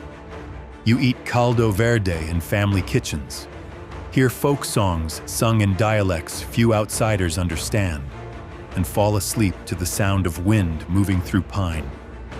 But it's the water that leaves the deepest mark. The pools of Poço Azul, fed by mountain springs, shimmer in hues that seem unreal, sapphire and emerald, pure and cold. You step in and lose your breath, not from fear, but from awe. Every stone beneath your feet is smooth as bone. Every ripple carries the memory of mountains. Here, the wilderness is not to be conquered. It is to be followed. And when you do, it rewards you with beauty that feels both eternal and immediate, like stepping into a dream your ancestors once had. Now lift off to a different rhythm, to the rolling waves of Ireland's west coast, but not to the cliffs you know, not to Moher or Dingle. Instead, find Inishmore, the largest of the Aran Islands, where windswept stone meets sacred stillness. Inishmore is a place of walls, dry stone walls that stretch across the island like lines of poetry carved into the land, dividing nothing, enclosing only air and memory. There are no trees, only stone and grass and sky. The Atlantic crashes against sheer cliffs with such force it makes the earth tremble. And yet, above it all, silence reigns. You arrive by ferry. The sea is often rough, and it's said that Inishmore tests who is meant to see it. But when the island reveals itself, low, green, weathered, it calls you in completely. Bicycles are the main form of travel. You ride along coastal lanes, past grazing donkeys and whitewashed cottages. The wind smells like salt and something older. Turf smoke, maybe, or time itself. You climb to Dun Aungasa, a prehistoric stone fort perched on the edge of a 100-meter cliff. There are no railings, no warnings, only sky above and the infinite drop below. You lie on your belly and look over the edge, and the ocean stares back, endless, dark, alive. The spray rises in plumes that soak your face, and in that moment, you understand why ancient peoples chose this place to build their last stand. It is raw, exposed, indomitable. In the evening, the island quiets to a murmur. The pubs glow warm, filled with fiddle music and the low clink of glasses. Locals speak in Irish, not for show, but because it's still alive here. A living tongue, a living land. And when you walk back under a sky so full of stars, it feels heavy. The wind tugs at your coat like it's trying to tell you one more story.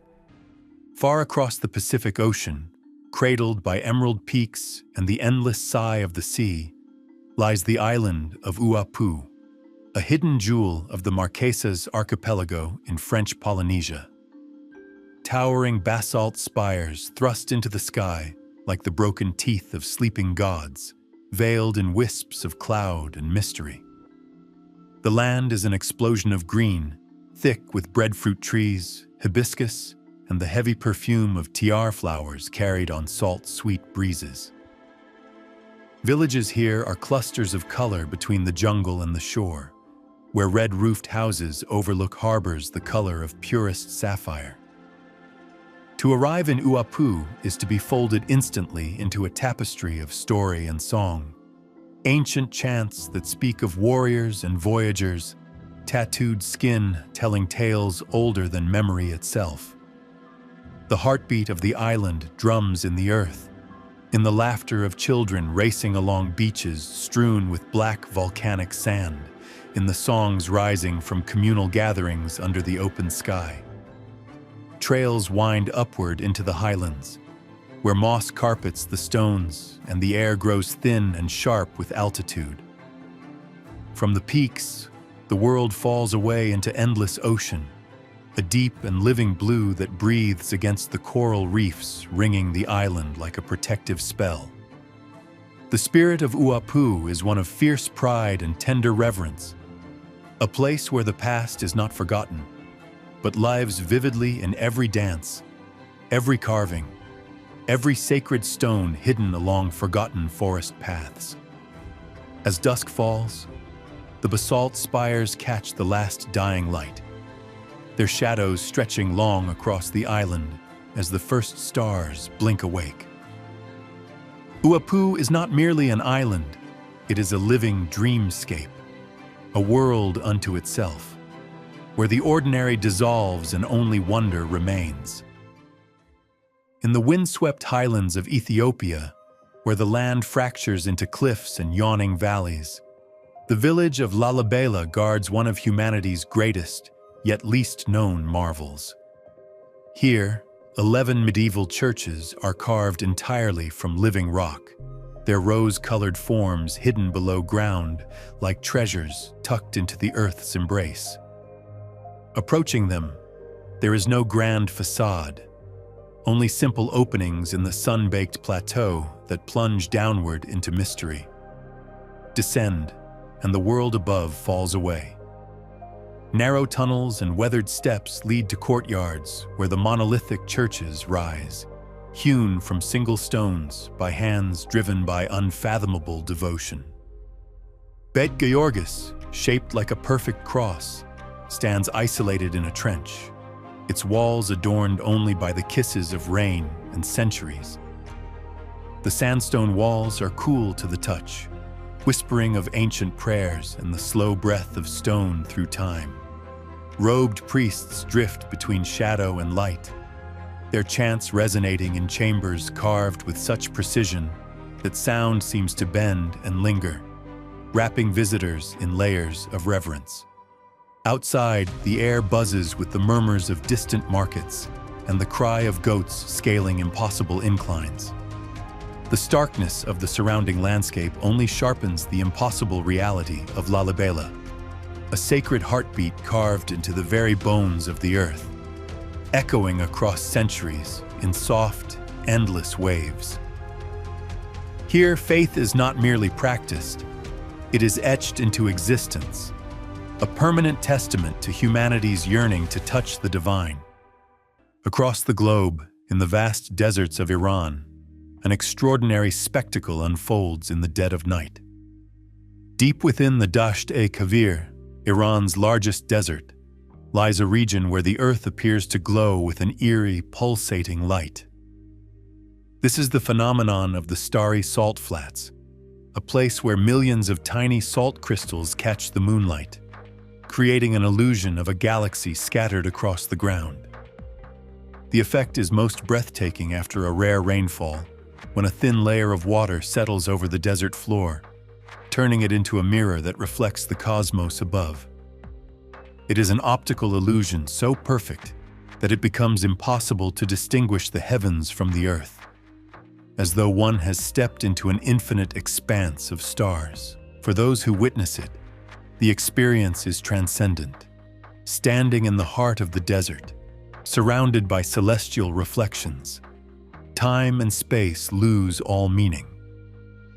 But the Dasht-e-Kavir is not just a place of beauty, it is also a land of extreme survival. The desert's surface, composed of cracked salt and shifting dunes, is one of the most inhospitable places on the planet. Temperatures soar to blistering levels during the day, then plummet into freezing cold at night. Few creatures can endure its harsh conditions, yet life persists in unexpected forms. Hardy shrubs that extract moisture from the air, elusive sand cats that prowl beneath the stars, and scorpions that glow under ultraviolet light, their exoskeletons revealing spectral shades of green and blue. Yet it is the silence of the desert that is most haunting. There are no birds, no rustling leaves, no flowing water, only an unbroken quiet that presses in from all sides. In such a place, far from the noise of civilization, it is easy to understand why ancient travelers believed the desert was inhabited by spirits, that the shifting dunes were alive, whispering in the wind. Meanwhile, on the distant shores of Madagascar, another wonder of nature rises from the earth, unlike anything seen elsewhere. This is Tsingy de Bemaraha, a vast forest of limestone pinnacles so sharp and impenetrable that it is often referred to as the Stone Forest. These needle-like formations, some reaching heights of over 100 meters, create a labyrinth so treacherous that even the most skilled explorers must navigate it with caution. What makes Tsingy even more astonishing is the fact that life thrives here against all odds. The forest is home to a variety of endemic species, tiny lemurs that leap effortlessly between razor-thin spires, camouflaged geckos that disappear against the limestone, and carnivorous plants that have adapted to extract nutrients from the air itself. Scientists believe that many species here have never been documented, hidden within the deep crevices of the stone, their existence unknown to the world. From above, Tsingy de Bemaraha resembles a frozen sea, a place where waves of rock seem to crash against the horizon.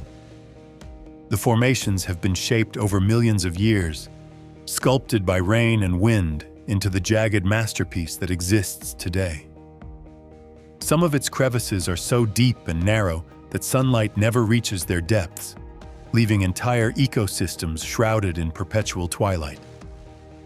Despite its formidable landscape, the region is considered sacred by the Malagasy people, who believe that spirits inhabit the labyrinth. Local guides tell of strange occurrences within Tsingy, of shadows that move without cause, of eerie sounds echoing from unseen chambers.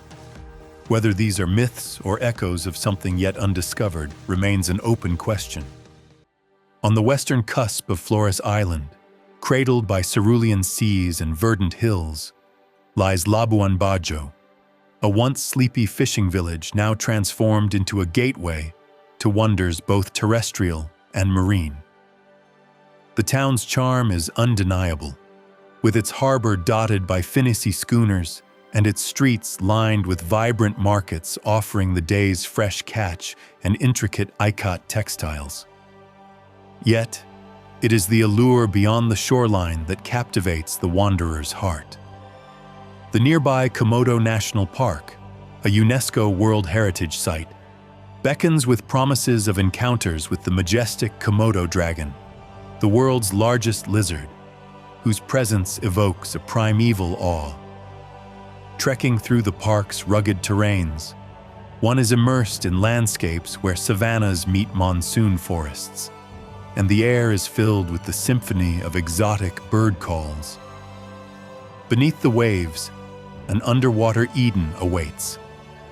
The park's coral reefs form a kaleidoscopic realm where manta rays glide gracefully, sea turtles weave through fields of swaying anemones, and schools of vibrant fish dart between ancient shipwrecks cloaked in marine flora. Night dives reveal a world transformed, where bioluminescent creatures dance in the darkness, leaving behind shimmering trails of light that blur the boundaries between reality and fantasy. At the pinnacle of Labuan Bajo's allure is Padar Island, where a panoramic trek rewards adventurers with a surreal view of crescent-shaped bays embracing sands of starkly different hues, white, pink, and black, each a testament to nature's infinite creativity. At sunrise, the landscape ignites in a blaze of gold and crimson, a fleeting masterpiece painted anew each day by the heavens above. For those who linger, the town's allure deepens at dusk, as the setting sun casts a molten glow upon the sea, and the night hums with the gentle lapping of waves against wooden piers. In Labuan Bajo, the horizon is not an end, but an invitation, a promise of adventures yet to unfold in the embrace of the wild. Now shift your gaze to the Pacific Northwest, to a place where the earth is still writing itself in ash and steam. Not in the famous volcanic peaks, but in a forgotten corner of Northern California. The Lassen Volcanic Wilderness, a raw, cinematic canvas of bubbling earth, cobalt lakes, and ridgelines stitched in silence. It's a place that feels like it shouldn't exist. So many landscapes packed into one. Alpine forests, smoking fumaroles, crystal-clear lakes, and ancient lava beds all colliding in perfect contrast. There is something primal in the air here, like the ground remembers its own making. Bumpass Hell is its heart, a geothermal basin where the earth breathes visibly. Steam hisses from vents in the ground. Pools boil in colors that should not exist in nature. Teal, sulfur yellow, ghostly white. The wooden boardwalk winds like a question mark through it all, each step accompanied by the distant gurgle of boiling mud. It's a place of contradiction, violently alive, and yet deeply still. Climb higher, and the landscape shifts again. Lassen Peak looms above the world, dusted with snow even in summer. The views stretch to eternity. Forests like spilled ink, mountains like frozen waves, and at Lake Helen, the reflection of sky and mountain ripples in perfect rhythm with the breeze, as if nature itself were breathing in time with you. There are no billboards, no buzz, just wonder, dressed in silence. And now, to the furthest edge of Italy, where the sea meets legend and color is law. the town of Procida, the Rainbow Island. Less known than its famous siblings Capri and Ischia, Procida floats quietly in the Gulf of Naples, its pastel houses tumbling down to the harbor like scoops of sorbet. Pink, tangerine, lemon, mint, every facade kissed by sunlight, every corner touched by salt. Time here is slow by design. Fishing boats drift in and out of Marina Coricella, their nets glinting with silver scales and morning dew. Old women sit in doorways threading needles and stringing stories. Laundry flaps like prayer flags above narrow alleys paved with memory. You climb the winding staircases to Terra Murata, the island's ancient citadel, and the view opens like a secret. The whole of Procida spreads beneath you, vibrant, alive, but quiet. Beyond it, the Mediterranean stretches without end, a canvas of deep blue stitched with the white wakes of passing boats. Procida is a place that seduces softly, not with grandeur, but with detail. A chipped window pane painted a century ago, a lemon tree leaning over a balcony, a cat sunbathing on a crumbling step, and at dusk, as the sky turns lavender and the lanterns glow one by one, you understand. This island isn't performing. It simply is, beautiful without trying. In the dense folds of northern Laos, cloaked in mists and mystery, the village of Muang Ngoy rises quietly along the banks of the Nam U River. Accessible only by boat, it feels less like a place and more like a secret, whispered across centuries. Wooden bungalows perch above the water on stilts, swaying gently in the humid breeze, their verandas offering endless views of limestone cliffs that pierce the sky like ancient, sleeping titans. The mornings here are wrapped in silver fog, the river a mirror for the slow awakening of the jungle around it. The low calls of gibbons, the rush of unseen wings, the chorus of life stirring in the trees. Dirt paths wind from the village into endless green, leading to hidden caves where cool darkness swallows you whole, or to rice paddies shimmering under the sun like sheets of hammered gold. Children laugh barefoot along the muddy banks, their games accompanied by the rhythmic splash of oars cutting the water as fishermen move like shadows beneath wide-brimmed hats. There are no cars, no busy hum of engines, only the ancient symphony of river, wind, and leaf. As sunset falls, the cliffs catch the dying light and blaze in colors too vivid to describe, and tiny lights flicker to life along the riverbanks, reflections shimmering and quivering on the water's surface like tethered stars. Muang Ngoy is a dream unshackled from the demands of the modern world, a place where you measure time not in minutes, but in the breath of the river, the pulse of the jungle, the slow drifting of clouds across a boundless sky. Tucked away in a hidden corner of the Carpathian Mountains, the Apuseni Natural Park in Romania unspools a world that feels untouched by time. Here, ancient beech and fir forests stretch endlessly, the sunlight filtering through the canopy in shattered golden rays that turn the air to honey. Gentle limestone hills give way to secret valleys and cavernous gorges, where underground rivers whisper their ancient songs beneath the earth. The park is laced with an intricate network of caves, some of the oldest in Europe, mystical worlds of crystal stalactites, frozen waterfalls, and chambers vast enough to swallow the sound of your own breath. Among these is Skarishwara Ice Cave, a colossal underground glacier where blue ice shimmers with ghostly light, untouched for millennia, a frozen heart beating beneath the mountains. Above ground, the meadows burst into a riot of color every summer, carpets of wildflowers waving like a living sea beneath the ever-changing sky. Villages dot the landscape with houses that seem to grow out of the earth itself, their wooden shingles weathered gray by countless winters, smoke curling lazily from stone chimneys. Shepherds guide their flocks across the hills, the soft bells of the sheep a music older than memory, a gentle pulse that seems to blend seamlessly with the whisper of the wind. The people here live with the land, not against it, their lives braided into the seasons with a grace few modern places still know. At night, the stars flood the sky with a brilliance so pure it feels almost too fragile to gaze upon, the Milky Way stretching from horizon to horizon like a bridge to forgotten realms. In Apuseni, the world slows, exhales, and offers itself back to you, whole and wild and unbroken. Moving inland, where the rugged landscapes of North Africa meet the open desert, the stunning oasis of the Enedi Plateau emerges like a vision from another time. Located in Chad, this vast sandstone labyrinth is one of the most isolated and unexplored landscapes on the planet.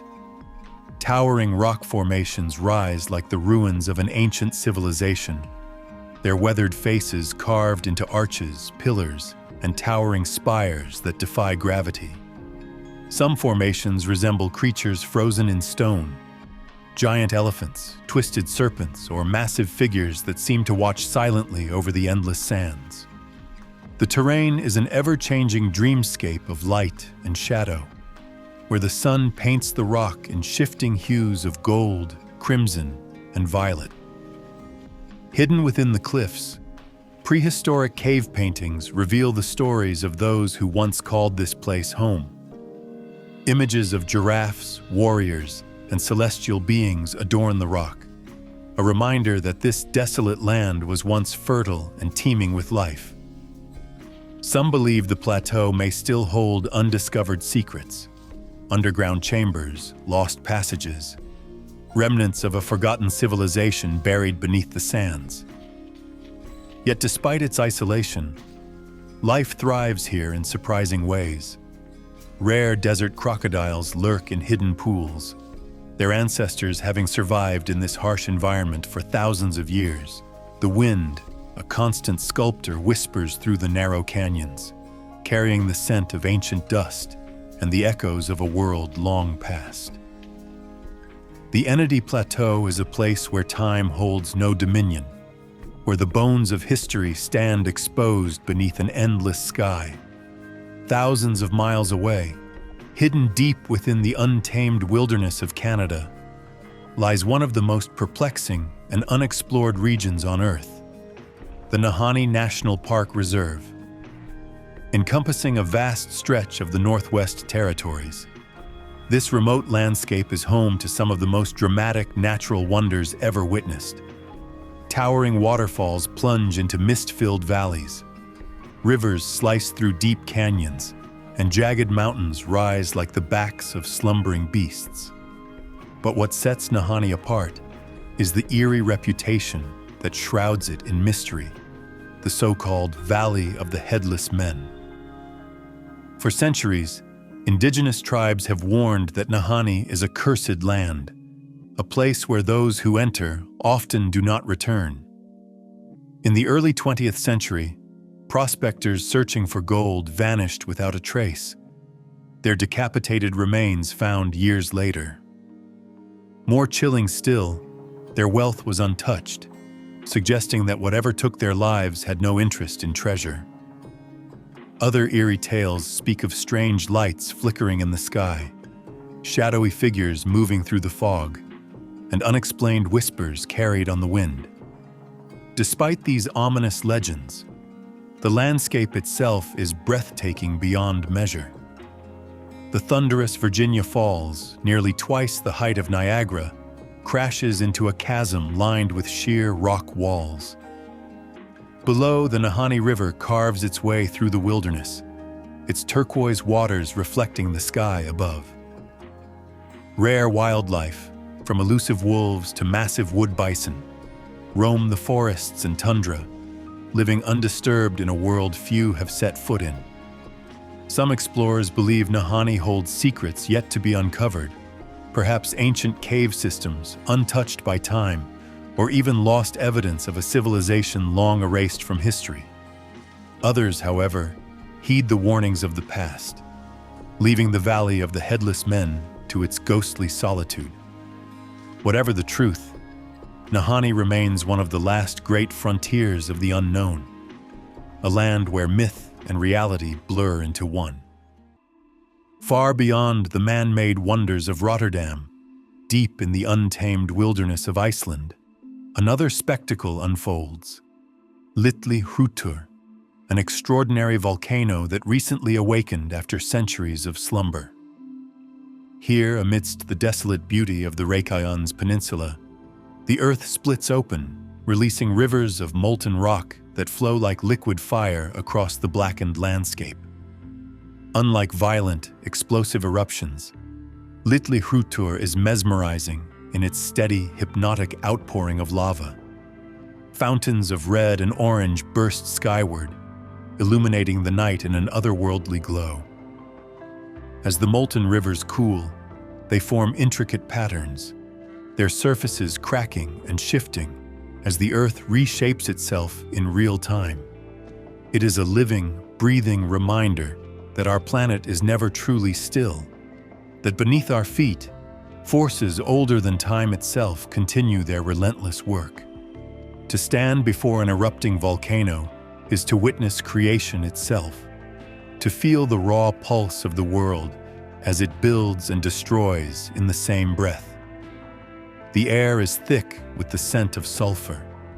The ground trembles with each burst of lava, and the heat radiating from the flow is enough to scorch the skin.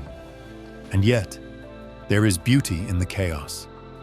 A fiery ballet of destruction and renewal, a glimpse into the forces that forged the very land we walk upon. While Iceland's volcanic landscapes are among the most dramatic on Earth, another land of fire and stone lies hidden across the world, beneath the dense rainforests of Indonesia. Deep within the lush greenery of Java, the eerie glow of the Ayen crater reveals a sight so bizarre it seems almost impossible. Blue flames, rising from the earth like ghostly specters in the night. Unlike ordinary fire, which burns with hues of red and orange, the flames of Ayen glow an electric blue, their light flickering against the rocky slopes of the volcano. This phenomenon is caused by the combustion of sulfuric gases, which ignite as they escape from the crater's depths, creating an effect so surreal it appears to defy the very laws of nature. Within the crater itself lies another marvel, the world's largest highly acidic lake, a surreal expanse of turquoise water so toxic that it can dissolve metal. Despite its deadly nature, the lake's ethereal beauty is undeniable, its vibrant colors shifting in the dawn light as mist rises from its surface. The contrast between the eerie blue fire and the luminous waters creates a landscape that feels almost otherworldly, a place where the elements engage in an endless dance of creation and destruction. Yet, despite the dangers, life persists here. Miners, armed with little more than basic tools, descend into the crater each day to extract raw sulfur, carrying enormous chunks of the mineral upon their backs. Their silhouettes, framed against the glowing flames, appear as figures from another time. Workers in a hellish landscape sculpted by fire and fumes. From the searing heat of the desert to a place where ice reigns supreme, another wonder lies hidden at the edge of the world. In the remote wilderness of Greenland, where glaciers stretch to infinity and the auroras dance in the endless night, the Ilulissat ice fjord stands as a testament to nature's raw and untamed power. This vast expanse of ice and water is one of the most active glacier calving sites on the planet. The Cermek Kujalek Glacier, one of the fastest moving in the world, sends massive icebergs crashing into the fjord, where they drift like frozen monoliths towards the open sea. Some are the size of skyscrapers, their jagged peaks glowing with an ethereal blue, remnants of snow that fell thousands of years ago, now locked within the ice. Standing at the edge of the Ilulissat ice fjord, the silence is immense. Then, a distant rumble, like thunder rolling across the sky, signals that another section of the glacier has given way. Moments later, an enormous slab of ice breaks free, crashing into the water with a force so powerful it sends waves rippling across the fjord. The spectacle is mesmerizing and humbling, a reminder that in this frozen wilderness, nature is still in command. For those who venture beyond the shore, the experience becomes even more surreal. Kayaking through the labyrinth of icebergs, the scale of the landscape becomes overwhelming. Towering ice walls rise on either side, their surfaces sculpted by wind and water into intricate patterns of ridges and crevices. Seals bask on floating ice, their dark forms stark against the glowing white, while humpback whales surface in the frigid waters, exhaling misty plumes into the Arctic air. As night falls, the true magic of Greenland reveals itself. The sky erupts in a celestial firestorm, the northern lights unfurling in ribbons of green and violet, their ghostly glow reflecting off the ice-choked waters below. It is a sight so astonishing that it defies words, a reminder of how small and fleeting human existence is in the face of the ancient forces that shape our world. Now fly north to a land of fire and ancient kings, to a plateau carved from legend and dust. In central Iran, between deserts and mountains, lies the village of Abianeh, a settlement kissed by rust and time, perched at the foot of Mount Carcas. The first thing you notice is the color. The entire village glows with a deep terracotta hue, homes sculpted from red mud brick, clinging to the mountainside in cascading tiers like a forgotten fortress. The sun hits these walls in the early morning, and they light up as if lit from within, glowing like embers. Narrow lanes snake through the village, cobbled and quiet, shaded by wooden balconies and heavy wooden doors carved with ancient patterns. Women pass by in floral veils, their faces weathered but kind, their steps graceful and unhurried. Their presence feels like a link to something older, a lineage of poetry and prayer, of craftsmanship and rootedness. Many still speak the Middle Persian dialect of Parthian, unchanged for centuries. You hear it in the market stalls, in the doorways, in the melodic greetings that follow you wherever you wander. The silence here is sacred. No blaring horns, no flashing lights, just wind moving between buildings, just birds tracing circles in the sky above the mosque's clay minaret. Just the feeling that somehow you are walking through a painting, one rendered not in oil, but in time. In Abianeh, the past is not behind you. It's beneath your feet, in the walls, in the soil. It's alive. And then, far west, in the forgotten depths of the Balkans, there's a valley that seems born from folklore, a place where fairies might still dance, and the river runs clear as myth. This is the Rakitnica Canyon in Bosnia and Herzegovina, a land of cliffs and silence carved by water and war, but somehow still untouched in spirit.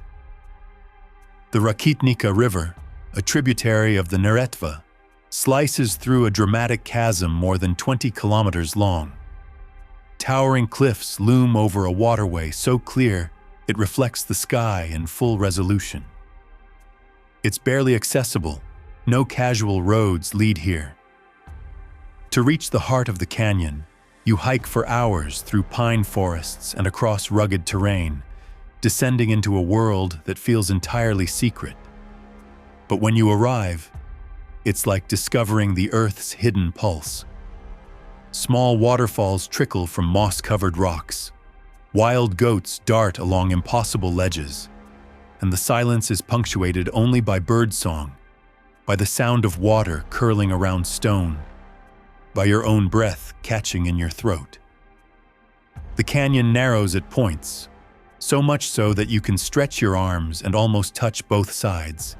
At others, it opens into sun-drenched meadows or turquoise pools that shimmer with untouched clarity. There are no fences here, no signs, just space. Wild, sacred space. Those who come speak of transformation, not in grand metaphors, but in the stillness that rewires your rhythm, in the rawness that strips away everything except presence. Rakitnica Canyon is not meant for the masses. It's a treasure buried in Balkan soil, waiting for the few who still seek the unbelievable and are willing to listen when they find it. In a forgotten corner of Japan's Honshu Island, nestled deep within the mountains of Toyama Prefecture, lies Gokayama, a village caught between the realms of history and fairy tale. The thatched roof houses here, known as Gasho Zukuri, rise like solemn monks in prayer, their steep, triangular roofs clasped in eternal supplication to the sky. Each structure is a living testament to endurance, weathering the weight of ferocious winter snows that bury the landscape in silence and white mystery. In spring, the melt reveals a hidden world. Gardens reawaken, rivers swell into glassy mirrors, and cherry blossoms drift like pink snow through the valley's crisp air. Wandering the narrow paths between the homes feels like walking through a memory older than any living thing. The scent of wood smoke curling through the air, the whisper of sandals against stone. Time folds strangely here. An afternoon can feel like a lifetime or a heartbeat. Lanterns flicker to life at twilight, their glow warm and flickering against the vast coolness of the mountain night. In the deeper folds of the valley, hidden shrines nestle among ancient cedar groves, their red torii gates bright against the deep green, weathered by centuries of reverent hands. The river hums with quiet persistence, threading its way past water wheels that once ground rice under the patient labor of the village. The spirit of Gokayama is not shouted. It is sung in hushed tones, written in the rough grain of timber, the cool mist rising from the fields, the soft laughter of children chasing fireflies in the dark. To walk through Gokayama is to step inside a living story, written in the language of mountain, water, and sky. Hidden away in the remote valleys of the Republic of Georgia, where the Caucasus Mountains loom like vast white sentinels, Omalo emerges from the mist like a secret long kept by the earth.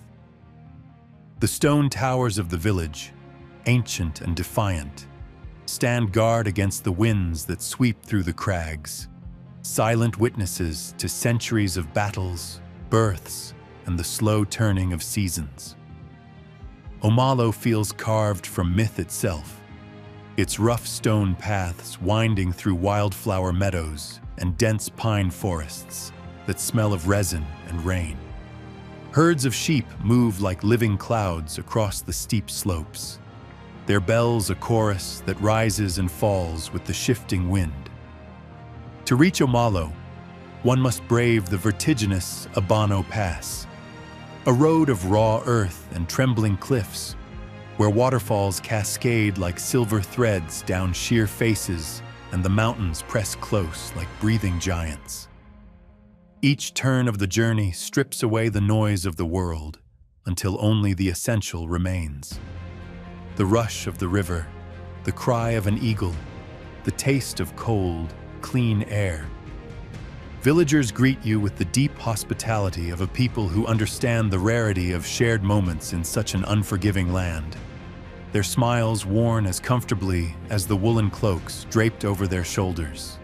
At night, the sky over Omalo erupts in stars so sharp and numerous that it feels as if the mountains themselves are weeping silver.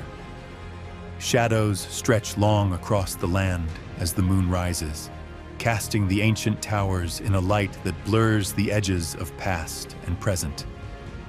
Here, every stone underfoot, every gust of wind through the juniper, is steeped in a fierce, rugged beauty that refuses to be tamed. Omalo is not simply seen, it is endured, embraced, and remembered in the marrow of your bones. Across the Pacific Ocean, hidden within the dense forests of the Philippines, another enigma lies concealed in the mountains of Bohol. The Chocolate Hills, named for their distinct shape and color, are a natural phenomenon unlike anything else in the world. Over 1,000 perfectly conical hills rise in uniform patterns across the landscape, their slopes covered in lush grass that turns a deep shade of brown during the dry season, giving them the appearance of endless chocolate mounds. Geologists have long debated the origins of the Chocolate Hills. Some believe they were formed by the slow erosion of limestone over millions of years, while others suggest that they may have been shaped by ancient coral deposits that once lay beneath the sea. However, local folklore offers a more poetic explanation, a story of two feuding giants who hurled boulders at one another for days, only to reconcile and leave their battlefield behind, the stones remaining as eternal reminders of their conflict. The sight of these perfectly shaped hills stretching endlessly into the horizon is almost hypnotic, as if one has stumbled into a dreamlike landscape conjured from another world. During sunrise and sunset, the hills glow with hues of amber and copper, their silhouettes creating an undulating pattern across the land. From certain vantage points, the sheer number of them is overwhelming, a rolling sea of earth that extends as far as the eye can see. In the heart of the Democratic Republic of the Congo, a breathtaking yet ominous natural wonder dominates the horizon. The Nyiragongo volcano, home to one of the world's largest and most volatile lava lakes. Rising above the dense jungles of Virunga National Park, this colossal stratovolcano is both a force of destruction and an unparalleled spectacle, a churning cauldron of fire that has mesmerized explorers and terrified those who dwell in its shadow. Unlike most volcanoes, Nyiragongo's lava is unusually fluid, flowing like water rather than the slow-moving molten rock seen elsewhere. This unique characteristic makes it one of the most dangerous volcanoes on the planet. Its eruptions are not gradual but explosive, sending rivers of molten rock racing down its slopes at speeds fast enough to outpace humans. In 2002, such an eruption obliterated entire neighborhoods in the city of Goma, leaving behind a haunting landscape of hardened black lava, frozen mid-motion, as if time itself had stopped. Yet despite its fury, Nyiragongo is a place of profound beauty. The lava lake, an ever-boiling pit of fiery orange and crimson, casts an eerie glow against the night sky, illuminating the surrounding clouds with an otherworldly radiance. The sight of this infernal abyss is hypnotic. Molten waves rise and fall in rhythmic patterns, a heartbeat of the earth itself.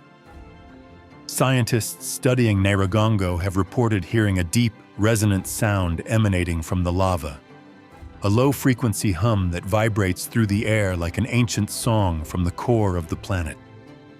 The trek to Nyiragongo's summit is an arduous journey, passing through lush rainforests teeming with mountain gorillas and rare wildlife before reaching the barren, wind-swept heights of the volcano.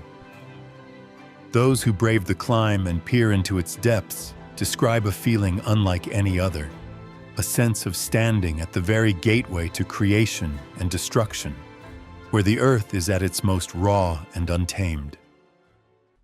From the scorching sands of Brazil to a place where ice and fire collide, Patagonia's Perito Moreno Glacier stands as one of the last great wonders of the natural world, a frozen colossus of unfathomable scale and power.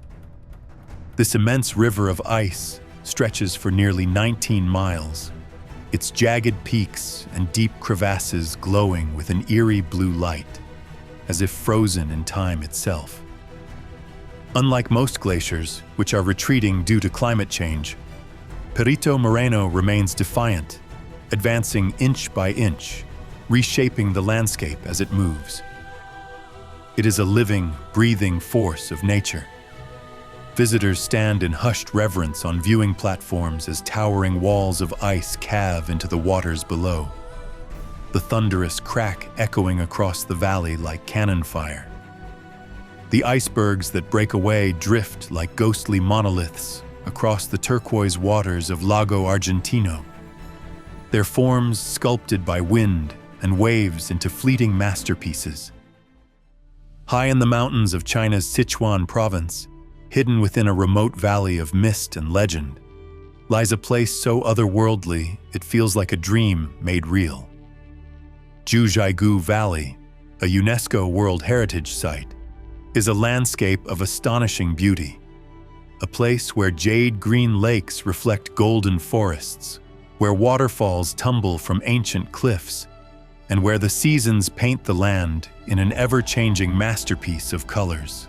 Stepping into Jiuzhaigou is like entering an enchanted realm. The valley, carved by glaciers and fed by pure mountain springs, is home to some of the most mesmerizing lakes in the world.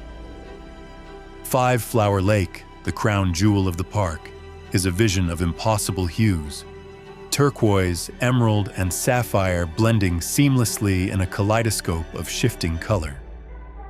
Beneath its crystalline surface, fallen trees from centuries past lie frozen in time, their skeletal forms visible through the perfectly transparent water. But Jiuzhaigou is more than its lakes. The Pearl Shoal waterfall cascades in delicate curtains over terraced limestone formations, its waters gleaming in the sunlight like liquid silver. In autumn, when the valley erupts into a blaze of crimson, amber, and gold, the waterfall becomes a shimmering ribbon threading through a forest of fire. The sight is so breathtaking that it feels almost unreal, a place conjured from ancient Chinese poetry rather than carved by nature. Throughout the valley, Tibetan villages dot the hillsides, their prayer flags fluttering in the crisp mountain air. Smoke rises from wooden homes, carrying the scent of butter tea and incense, a reminder that this land is not only a wonder of nature, but also a sacred place, deeply woven into the spiritual fabric of its people. Somewhere in the shadows of the Caucasus Mountains, where Georgia meets Azerbaijan in a quiet meeting of lands and legends, the hilltop town of Signagi floats above the Alazani Valley like a watchtower for forgotten dreams. Time moves differently here. You don't walk through this place. You drift, as if carried by the scent of grapes and the sigh of ancient winds. The cobbled streets wind like ivy between ochre rooftops and pastel balconies, each twist revealing a new vista. A monastery here, a crumbling fortress wall there, and beyond it all, a sea of vineyards undulating toward the snow-dusted ridges in the far distance. This is Kakheti, Georgia's winemaking heartland, where every stone has been stained with wine and memory. In the early hours, mist rolls in from the valley below, wrapping the town in a soft gray hush. You wake to the slow clang of a church bell, the creak of a wooden shutter, the gentle clatter of cups in a family kitchen. And by midday, the sun casts a golden sheen across the clay-tiled roofs, and the valley glows, 1,000 shades of green laced with river light. You'll find yourself invited in for wine, for bread, for laughter. The wine is homemade, the bread still warm, the laughter deep and generous. They don't offer it like a gift. They offer it like a duty, as if sharing joy is part of the land's unspoken law. And standing at the edge of the city wall, where swallows dive through the sky and silence hangs like music in the air, you realize Signagi isn't a town. It's a heartbeat, slow, steady, and utterly unforgettable. Now drift far east to the jungles of Thailand, where a river coils like a serpent through an emerald chasm, and where the Erawan waterfalls descend like a staircase carved for gods. Deep within Erawan National Park in Kanchanaburi Province, this seven-tiered cascade tumbles through the forest with an elegance so surreal it seems imagined. The lower pools shimmer a translucent jade, their surfaces broken only by the dart of fish and the gentle rainfall of falling leaves. The water is cool and sweet, flowing over smooth limestone like silk, forming natural terraces that beg to be stepped into. With every level you ascend, the world becomes quieter, greener, more sacred. Butterflies dance through shafts of sunlight like living brushstrokes. Macaques peer at you from the treetops, curious but indifferent. And the sound, that constant lullaby of falling water, becomes your companion, guiding you deeper into the dream. Some tiers are wide, curtain-like. Others narrow and tucked away, hidden beneath vines and rock overhangs. You climb barefoot, slowly, carefully, letting the earth speak through your soles.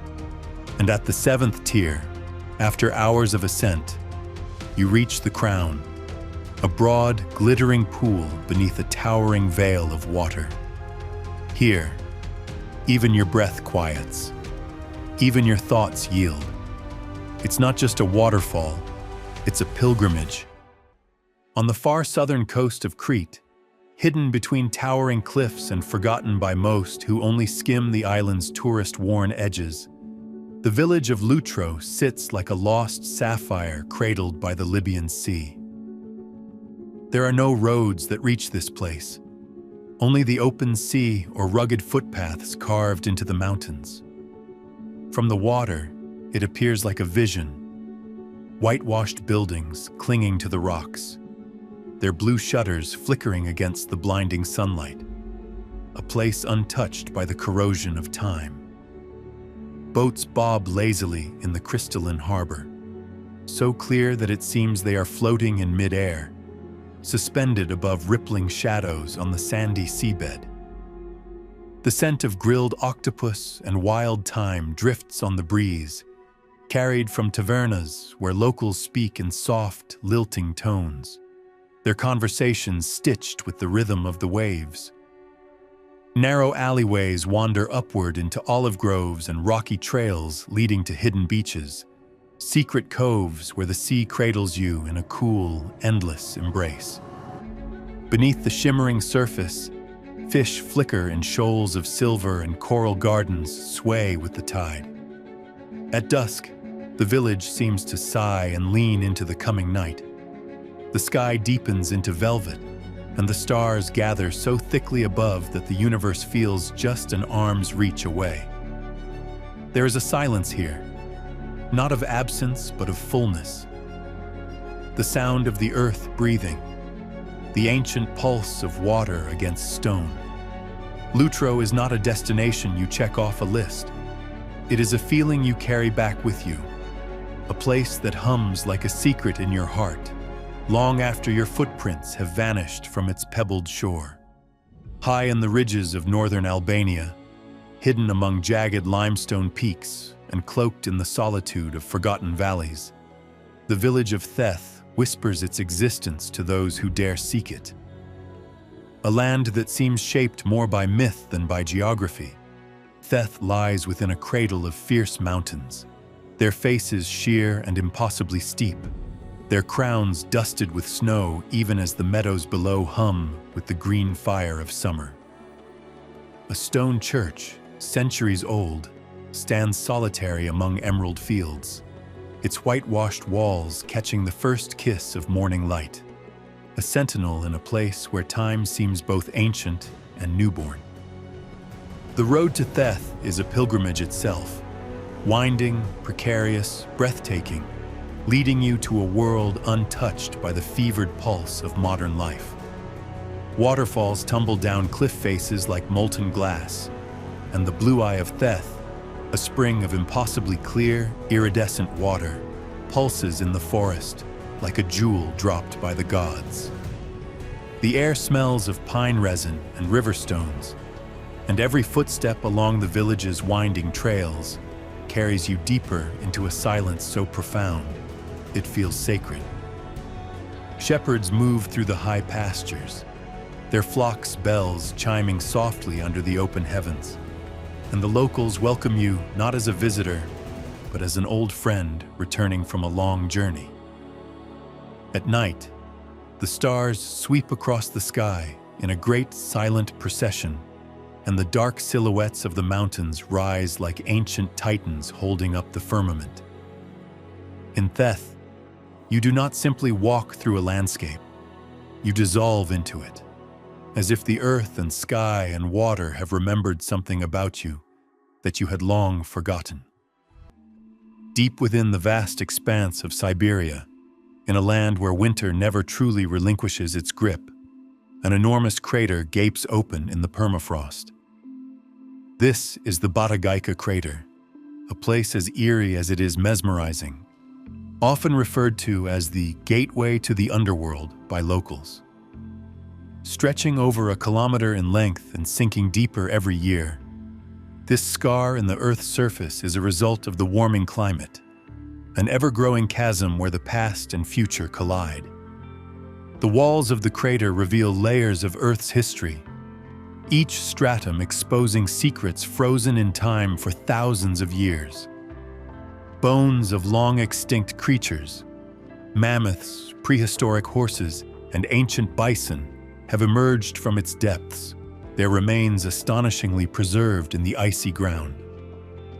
Some believe that as the crater continues to expand, it may yet reveal fossils of species unknown to science, creatures lost to time yet now beckoning from the abyss. But the Batagaika crater is more than just an archaeological gold mine. It is a living entity, an ever-changing landscape where eerie groans and rumbles echo from the depths, as if the earth itself is breathing. Scientists have warned that as the permafrost thaws, vast amounts of trapped greenhouse gases could be released into the atmosphere, accelerating climate change. This growing wound in Siberia is both a marvel and a warning, proof that nature is constantly shifting, that even the most ancient landscapes are not as immutable as they seem. Far from Siberia's frozen wilderness, nestled within the dense jungles of Venezuela, lies a place so otherworldly that it seems more like the surface of an alien planet than part of Earth. The Tepuis, ancient tabletop mountains, rise abruptly from the rainforest, their sheer cliffs reaching into the clouds. Among these, one of the most breathtaking is Mount Autana, a massive, isolated monolith carved by time and weather into a shape that defies reason. What makes Mount Autana particularly astonishing is the fact that it is a hollow mountain, a natural cathedral hidden within stone. A vast network of caves and tunnels runs through its core, some filled with crystal-clear pools and subterranean rivers. The caves are among the oldest on the planet, their formations dating back over 1 billion years, an age so immense that it is nearly incomprehensible. Legends among the indigenous Piaroa people tell of Mount Autana as the Tree of Life, the remnants of a giant primordial tree that once connected heaven and earth. They believe its hollow interior is sacred, a place where spirits dwell, watching over the land. Even for modern explorers, the experience of stepping into its echoing caverns, surrounded by towering walls of quartz and ancient stalactites, is nothing short of awe-inspiring. The air inside is thick with humidity and mystery, the silence occasionally broken by the distant sound of dripping water, as if the mountain itself is whispering secrets from deep within. Mount Autana stands as a sentinel of time, a place untouched by modern civilization. It is a reminder that some landscapes are not merely geological formations, but rather remnants of a forgotten past, echoes of a world that existed long before humanity took its first steps. Nestled between towering cliffs and the shimmering Adriatic Sea, Omish emerges as a timeless enclave where history and nature coalesce in breathtaking harmony. Once a formidable pirate stronghold, this Croatian gem invites travelers to wander through its cobblestone streets, where echoes of maritime legends whisper tales of daring escapades and hidden treasures. Perched atop rugged hills, the medieval fortresses of Mirabella and Fortica stand sentinel, offering panoramic vistas that stretch across terracotta rooftops to the azure horizon beyond. As you ascend these ancient ramparts, each step unveils a tapestry of landscapes, emerald forests, winding rivers, and the expansive sea that have witnessed centuries of human endeavor and natural splendor. For those seeking thrill and adventure, the Cetina River beckons with its crystalline waters carving through dramatic canyons. Here, the exhilaration of whitewater rafting melds with the serenity of untouched nature, creating an experience that quickens the pulse and soothes the soul in equal measure. Yet Omish is not solely for the intrepid. Along its sun-drenched coast lie pristine beaches like Velika Plaza, where golden sands meet gentle waves, crafting a sanctuary for relaxation and reflection. As the sun dips below the horizon, the town's waterfront comes alive with the aroma of freshly grilled seafood wafting from local taverns, harmonized by the soft strumming of Dalmatian folk melodies. Each summer, the spirit of the past is resurrected during the annual Pirate Battle reenactment, a spectacle where the town's storied legacy is celebrated with fervor and pageantry. Amidst the clash of swords and the boom of cannons, one is transported to an era where Omish ruled the waves, a testament to its enduring allure and indomitable spirit. Beyond the northernmost tip of Queensland, where the Coral Sea converges with the Arafura, lies the ethereal expanse of the Torres Strait Islands, a mosaic of over 200 atolls and islets, each a testament to nature's artistry and cultural resilience. Here, turquoise waters lap against powdery white sands, and vibrant coral reefs teem with marine life, painting an underwater tableau that rivals the world's finest. Stepping ashore, visitors are embraced by the warmth of indigenous communities whose traditions have flourished for millennia. The rhythm of island life is punctuated by the beat of drums and the swish of dancers' grass skirts, narrating stories of ancestral heroes and the timeless bond between land and sea. The island's remoteness has preserved their pristine beauty, offering intrepid travelers an unspoiled paradise far removed from the trappings of modern tourism. Whether sailing between islands under a canopy of stars, exploring ancient rock art sites, or simply basking in the serenity of secluded beaches, the Torres Strait Islands promise an immersion into a world where time ebbs and flows with the tides, and the soul finds its anchor amidst the vastness of the ocean. In the wind-swept grasslands of Patagonia, tucked beneath the soaring peaks of the Andes, there lies a lake so still, so clear, it seems to hold the sky itself in its hands. But this is not the famous glacial scenes often sought by tourists. This is Laguna Capri, a lesser-known wonder near El Chalten, Argentina, a place where solitude and silence reign like royalty. Reaching it is a hike through forest and rock, the trail winding like a thread between lenga trees and alpine flowers. The air is thin but sweet, filled with the breath of mountain herbs and the occasional cry of a condor tracing invisible currents far overhead. And then, like the opening of a curtain, the lake appears, a mirror of silver and glass tucked within a natural amphitheater. Here, Mount Fitzroy rises in the distance like a jagged crown, its snow-capped spires catching fire in the first rays of sunrise. The reflection is flawless, a perfect twin, and in that stillness, you feel it. Time pausing, the world holding its breath.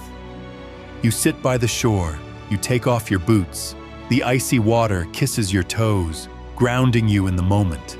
No shops, no crowds, just rock, sky, water, and the hush of eternity. Laguna Capri is not grand in size, but in spirit, it is colossal. And then there is Cappadocia, but not the usual balloon-filled dawns, not Joramë or the fairy chimneys that flood postcards. No, deeper in this Turkish dreamscape lies the forgotten valley of Ihlara, a volcanic gorge carved by fire and softened by centuries of river song. It stretches for nearly 15 kilometers, a deep green wound in the beige skin of the plateau, its cliffs towering on both sides like storybooks cracked open. You walk through it beneath the shade of fig and walnut trees, with the sound of the Melandiz River dancing over stones at your side.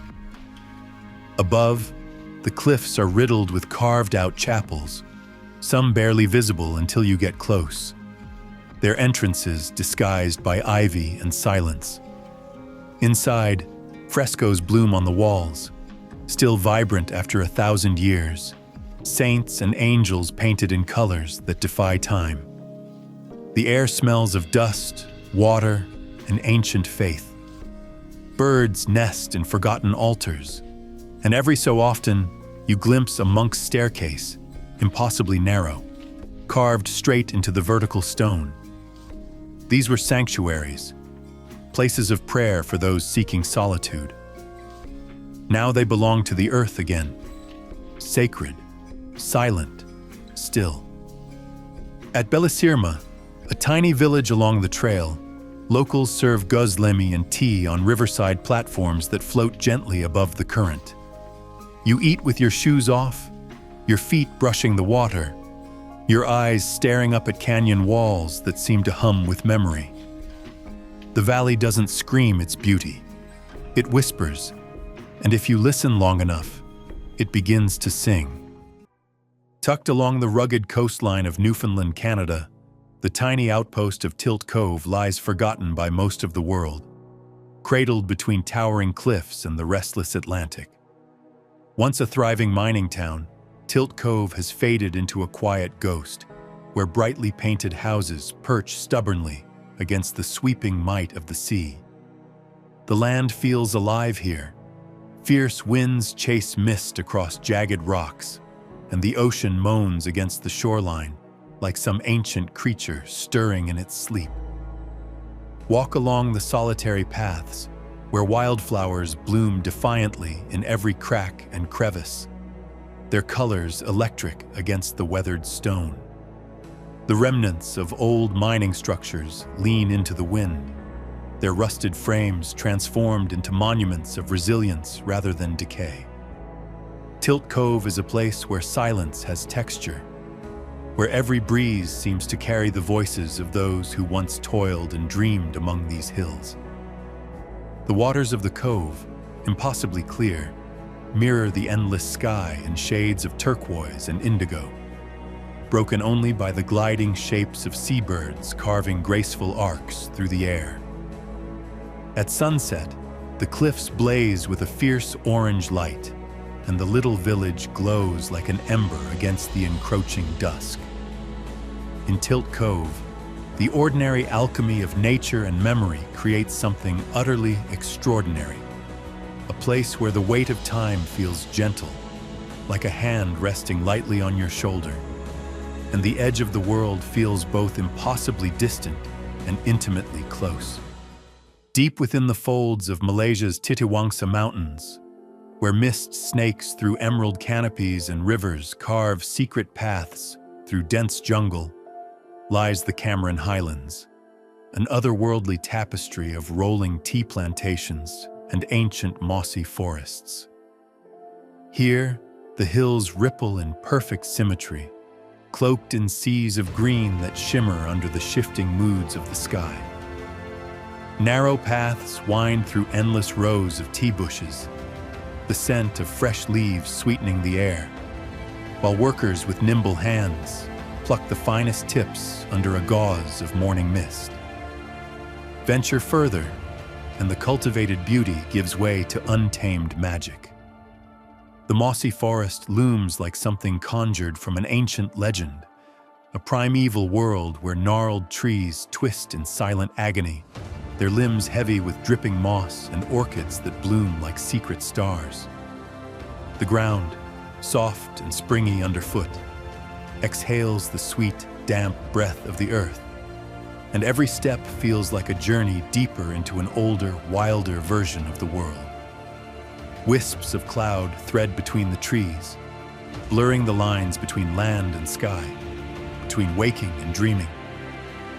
Tiny streams trickle over stones worn smooth by centuries of hidden flow, and the silence here hums with unseen life, an orchestra of insects, the distant call of unseen birds, the soft plash of unseen frogs in hidden pools.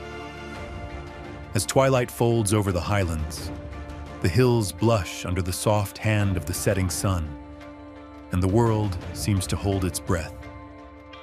In the Cameron Highlands, nature writes its poetry in shades of green and gold, and every leaf, every stone, every shifting shadow invites you to linger just a little longer, suspended in a quiet miracle that feels untouched by time.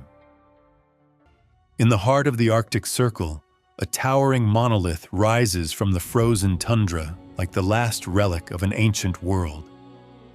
This is Ólfutana Peak, one of the most striking and formidable mountains on Earth. Its sheer vertical face pierces the sky, a fortress of jagged rock and ice untouched by time. The peak, whose name means wolf's tooth in Norwegian, is a daunting and isolated wonder, standing defiantly in Queen Maud Land, Antarctica. Unlike other mountains that weather with time, Ólfutana remains eerily pristine, its knife-edged ridges untouched by erosion. The wind howls around it with a voice like a living thing, carving patterns into the ice sheets that cling to its surface. Few have ever attempted to climb it, and even fewer have succeeded. Those who have stood in its shadow describe an overwhelming sense of insignificance, as though standing before something not of this world. The landscape around it is a white abyss, stretching endlessly in all directions, broken only by the stark presence of this impossible peak. Sunlight refracts off the ice at certain angles, casting iridescent blues and greens across its surface, creating an effect so surreal it feels like an illusion. At night, when the Antarctic sky explodes into ribbons of aurora borealis, Ólfutana becomes a silhouette against a celestial firestorm. Here, beneath the unbroken expanse of the cosmos, it is easy to believe that this mountain is more than just rock and ice. It is a monument to something beyond human comprehension, a sentinel standing at the edge of the world. Beneath the vast expanse of human civilization, where towering skyscrapers and bustling streets define the modern world, there exists a place where nature and engineering collide in an astonishing display of innovation. This is Rotterdam, a city unlike any other, a place where the future has been built upon the waters of the past. At first glance, Rotterdam appears as a modern metropolis, a city of sleek, geometric buildings reflecting the ever-changing sky. But beneath its surface, an extraordinary feat of engineering reshapes the very idea of urban living, the floating pavilion. These enormous, interconnected domes, resembling giant glass bubbles upon the water, are not just architectural marvels, but a bold vision of how humanity may one day live alongside rising seas. Rotterdam has long been shaped by water, a city constantly adapting to the tides and storms that threaten its foundations. Unlike other places that fight against the sea, Rotterdam embraces it, creating floating parks, waterborne neighborhoods, and experimental designs that allow the city to grow not on land, but upon the very waves themselves. It is a glimpse into the future, a world where cities no longer resist nature but move with it. But Rotterdam's wonders extend beyond the futuristic. Deep within its urban sprawl, an artistic enigma lies hidden in plain sight: Kubuswoningen, or the cube houses. These gravity-defying tilted structures stand at impossible angles, their bright yellow facades casting geometric shadows upon the streets below. Walking through them feels like stepping into an Escher painting, where perception bends and buildings appear to balance upon their corners like floating dice. And then, there is the Maeslandkering, a colossal storm surge barrier that stands as one of the largest moving structures on Earth. When the sea rises in fury, threatening to flood the city, this behemoth swings shut, sealing Rotterdam off from disaster. It is a triumph of human ingenuity, an answer to the relentless force of nature that has shaped the Netherlands for centuries. Yet, despite its technological marvels, Rotterdam remains a city that listens to the past. Among its streets stand the remnants of the old world, where cobblestone paths whisper the stories of those who walked them long before steel and glass came to dominate the skyline. It is a place of resilience, where history and the future meet upon the water's edge, forever shifting, forever evolving.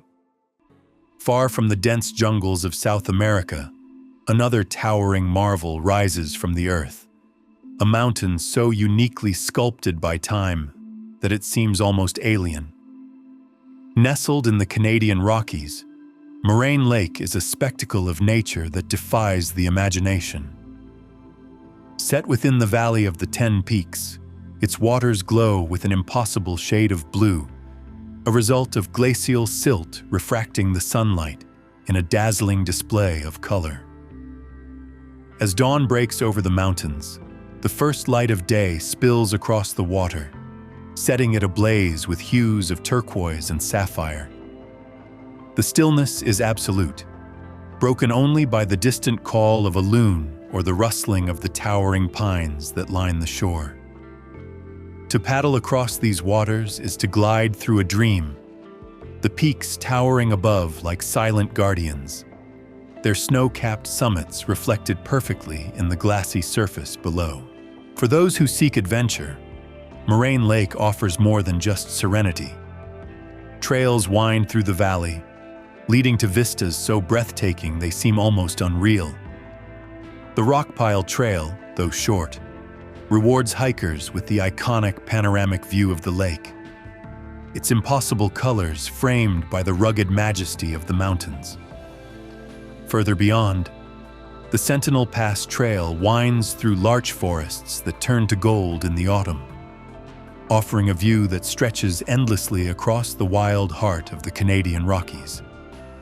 As night falls, the lake takes on a different kind of beauty. Beneath the vast expanse of the Milky Way, the landscape is transformed into a realm of shadows and starlight, where the silence is broken only by the whisper of the wind through the trees.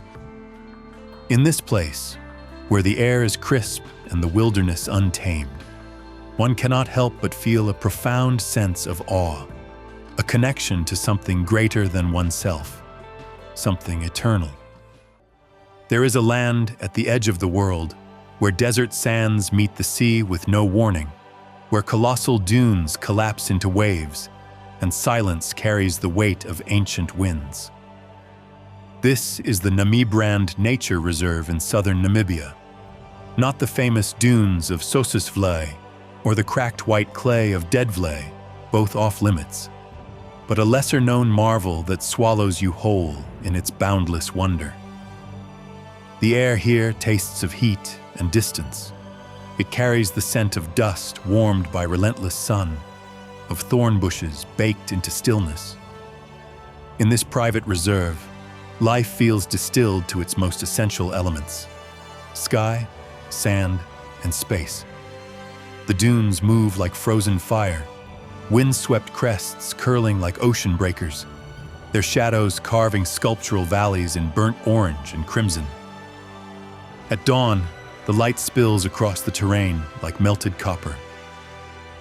At night, the stars arrive with a vengeance, flaring across a blackness so vast it makes your breath slow. This is one of the only places on Earth certified as a Gold-tier International Dark Sky Reserve, and it shows. The constellations don't just shine, they burn. Wandering across this otherworldly landscape, you might come across oryx standing solemnly against the horizon, their long horns slicing the sky, or a lone jackal leaving footprints in the sand. Life is rare but present, resilient, adapted, reverent of this harsh cathedral. There are no cities here, no roads paved with convenience, only silence, only wind, only the endless song of the earth untouched. Let's travel over to Chamonix, France, a name that hangs in the air like a prayer, a whisper of something sacred. Beneath the towering Mont Blanc, the highest peak in Western Europe, Chamonix stretches out like a secret cradled between the arms of ancient stone giants. Dawn unfurls in brushstrokes of gold and rose, splashing color across glaciers that breathe and crack in the shifting light. Here, the mountains are not mere scenery. They are alive. They speak. They sigh with winds that tumble down icy cliffs and whisper through pine forests dusted with powdered snow. Every creaking step along the trails feels like a conversation with the earth itself, an echo of the alpinists and dreamers who once traced these same fragile paths. In the heart of the valley, streets weave through chalets adorned with wooden shutters and cascading flowers, each window framing a new masterpiece of nature. The Aiguille du Midi cable car lifts you into the belly of the clouds, where the world below seems a distant memory, softened into abstraction by swirling mists. At the Mer de Glace, ice grottos sparkle with surreal blue light, the frozen heart of a glacier laid bare for the brave to explore. In winter, the mountains gleam under a crystalline shroud, inviting skiers to dance their lines into the untouched snowfields. In summer, they awaken in a riot of green and wildflowers, the scent of alpine herbs perfuming the air. Chamonix is a place where the veil between dreams and reality is thinner, where each breath feels like communion, and every heartbeat echoes against the immensity of the wild. It is not simply a destination, it is an awakening, a summons to the wild, unchained spirit within. Tucked into the farthest eastern fingers of Iceland, where few travelers venture and the land itself seems to breathe with a quiet, ancient pulse, lies Borgarfjörður Eystri, a village so small that it seems almost imagined, painted in splashes of color against a vast canvas of green valleys and jagged mountains. The road that leads here twists and sighs through dreamlike landscapes, each turn revealing fjords brushed by low clouds and hills stitched with the violet embroidery of wild lupines. It feels like crossing into another realm, a forgotten world where the rules of time have slipped away. Borgarfjörður Eystri is not grand in scale, but grand in spirit. The cliffs near Hafnarholmi teem with puffins, their comical, bright-beaked faces peeking from burrows and flying in wild, joyful swoops over the restless sea. The mountains that rise around the village, Dyrfjöll and beyond, wear cloaks of mist and legend, said to shelter the hidden people, the Huldufolk, who move unseen among the stones. Hiking trails unfurl like secret paths into untouched valleys, where waterfalls whisper among moss-covered rocks and silence wraps around you like a warm, living thing. The evening light here stretches into near eternity during summer, a soft luminescence that bathes everything in a surreal, golden tranquility. And in winter, The auroras waltz and weave across the ink-black sky, shimmering in hues of emerald and violet, as if the heavens themselves are dancing in secret celebration. Borgarfjörður Eystri is not just a place to visit. It is a place to disappear, to dissolve into wonder, to remember how vast and tender the world can be when it has been left wild and free. From the burning heart of Java, we travel across the Indian Ocean to a place of staggering natural beauty, the towering cliffs of Bunda Cliffs in Australia. Known as the edge of the world, these sheer limestone walls rise dramatically from the Southern Ocean, stretching for over 100 kilometers in an unbroken, awe-inspiring line. Standing atop the cliffs, the view is nothing short of breathtaking. The turquoise waters crash against the base of the precipice, sending white plumes of spray skyward. Below, the waves have carved massive caves and arches into the rock, shaping the land through endless centuries of erosion. Above, the sky stretches in all directions, an endless vault of blue that meets the horizon in a seamless embrace. But the cliffs hold more than just scenic beauty. They are a place of deep geological significance.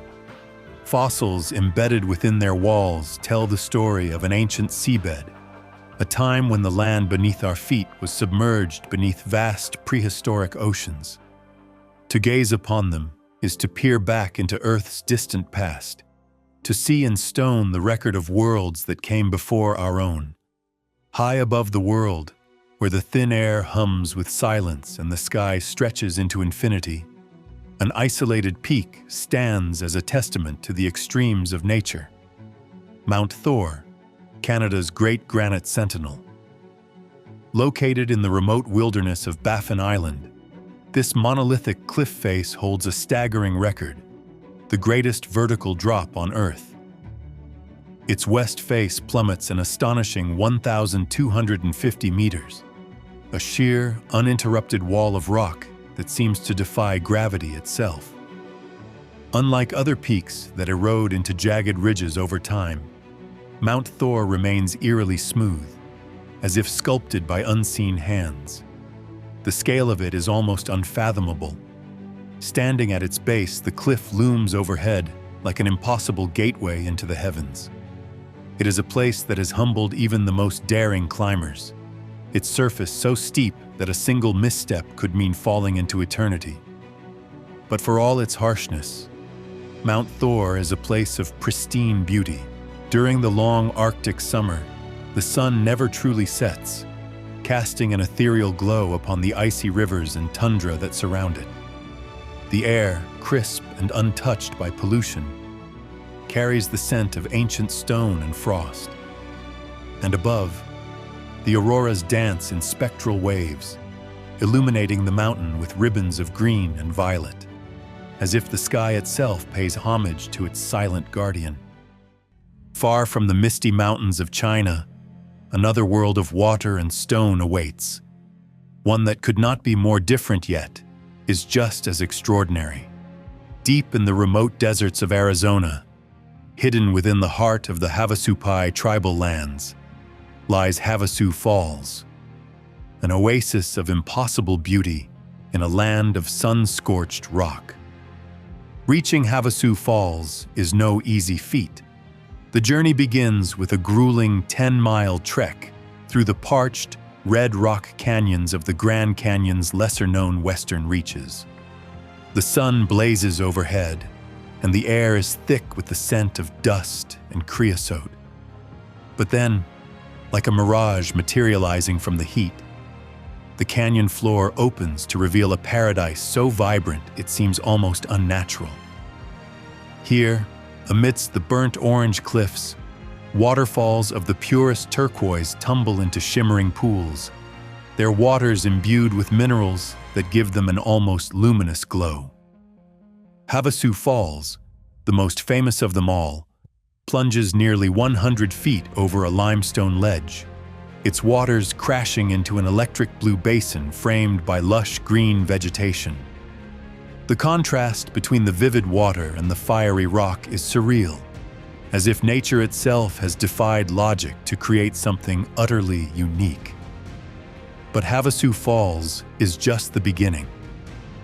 Further down the canyon, Mooney Falls roars with untamed power, cascading 200 feet down a sheer cliff face into a mist-shrouded pool below. The descent to its base is an adventure in itself. Carved footholds, chains, and ladders guide the way through a near-vertical rock face, the air thick with the thunderous sound of falling water. Those who dare the descent are rewarded with a view so raw and powerful that it takes the breath away. The Havasupai people, whose name means people of the blue-green waters, have lived in this canyon for centuries, their lives deeply intertwined with the land and its sacred waters. To visit this place is to step into a world where time moves differently, where the only sounds are the rush of waterfalls and the wind whispering through the canyon walls. In the depths of the Central Asian steppe, far from highways and cities, lies a shimmering illusion born of wind and silence. Lake Kaindy in Kazakhstan. But this is not a lake in the traditional sense. This is something stranger, a sunken forest, a phantom wood that rises from turquoise water, bare trunks piercing the surface like spears frozen mid-battle. Formed by a limestone landslide after an earthquake in 1911, Lake Kaindy is a secret the earth kept quiet for over a century. The forest that once stood tall now lives underwater, its ghostly spruce trees preserved by the lake's icy chill, their branches still visible beneath the surface when the light hits just right. Above, only the trunks remain, pale, skeletal forms standing in perfect rows like mourners in prayer. The hike to the lake is its own rite of passage. You cross rolling meadows, where wild horses graze under the watch of distant peaks, and ascend through alpine forests humming with birdsong. Then, without warning, the land opens and the lake appears, blue as sapphire and still as glass, holding the memory of trees and time. The water is impossibly clear. Divers who descend into its depths find themselves drifting among the submerged forest, gliding past trees whose roots still clutch the drowned soil. It is a dive through dimensions, land, air, water, and time all colliding in a quiet, sacred ballet. Above water, the wind moves through the valley, rustling leaves that no longer exist, and you stand at the edge of the lake, heart slowed, breath hushed, knowing you've found something that looks like a place but feels like a spell. In the heart of Portugal's Algarve region lies the enchanting village of Faragudo, a destination that seems to have gracefully eluded the march of time. This coastal haven, with its whitewashed cottages adorned with vibrant bougainvillea, offers a tranquil retreat from the bustling tourist trails, inviting visitors to immerse themselves in authentic Portuguese charm. As you stroll through the narrow, winding streets, the scent of freshly baked bread mingles with the salty sea breeze, leading you toward the central square, Largo Rainha Dona Leonor. Here, locals gather in the shade of ancient olive trees, sharing stories over cups of strong espresso, their laughter harmonizing with the distant cry of seagulls. The village's shoreline is a tapestry of secluded coves and golden beaches, each with its own unique allure. Praia Grande, with its expansive sands and calm waters, is perfect for sunbathing and leisurely swims, while the more secluded Praia dos Caneiros, framed by dramatic cliffs, offers a serene escape for those seeking solitude. Overlooking the harbor stands the Castelo de São João do Arade, a 16th century fortress that once guarded the coast from pirates. Its weathered stone walls and commanding presence serve as a poignant reminder of Faragudo's rich maritime history, inviting exploration and contemplation. As evening descends, the village comes alive with the aroma of grilled sardines and the soulful melodies of fado music emanating from local taverns. Dining al fresco, under a canopy of stars, you'll savor the flavors of the sea, accompanied by the robust notes of regional wines, each sip capturing the essence of the Algarve's sun-drenched vineyards. Ferragudo's allure lies not in grand monuments or bustling nightlife, but in its simplicity and authenticity. It's a place where time slows, allowing you to reconnect with the rhythms of nature and the warmth of community, a hidden gem that leaves an indelible mark on the soul.